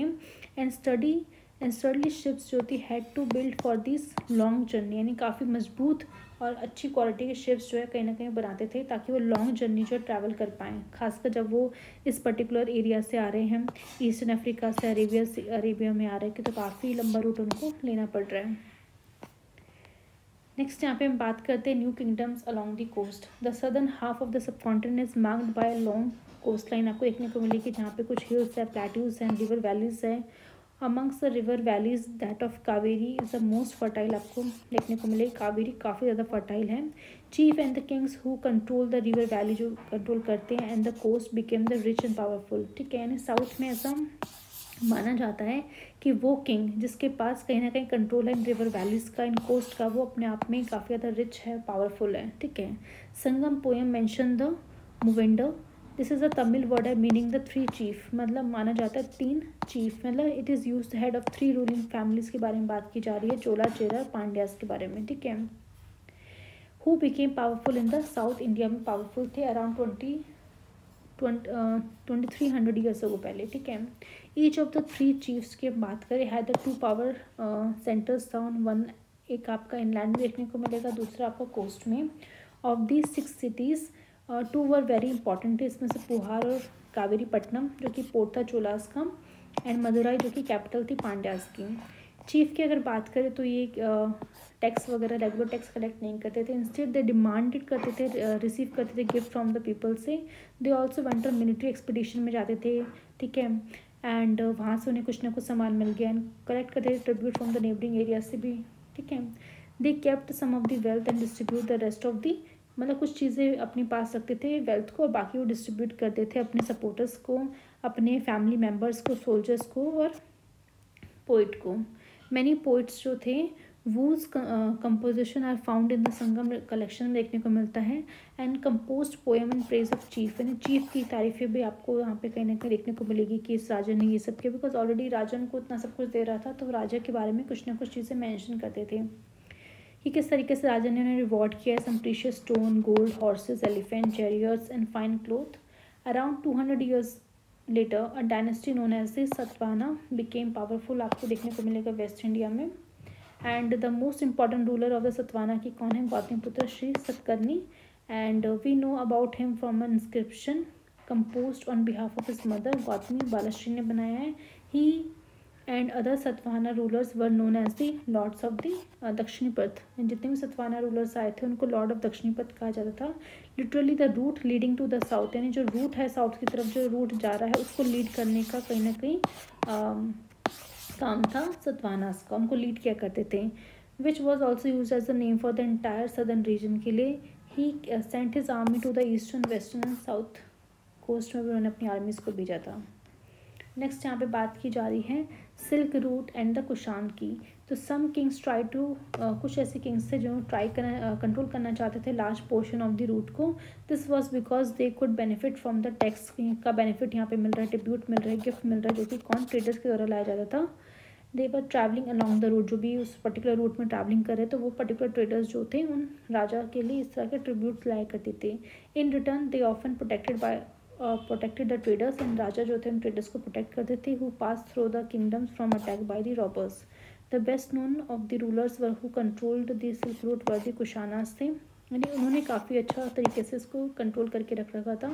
Who ruled over the central Asia, north west India around 2000 years ago, पहले उन्होंने बेसिकली रूल किया था। There two major centres, power centres से, एक पेशावर में, एक मथुरा में। Takshashila was also included in their kingdom में ही था। During this rule a branch of the silk route extend की गई थी from central Asia down to the sea port at the mouth of the river Indus. यानी आप देख सकते हैं कि जो चाइना से सेंट्रल एशिया की तरफ जो रूट जा रहा है उसमें से एक ब्रांच उन्होंने निकाली जो कि कहीं ना कहीं कहाँ से होती हुई जा रही थी? रिवर इंडस से होती हुई जा रही थी, ठीक है। From where silk was shipped westward to the Roman empire, ठीक है।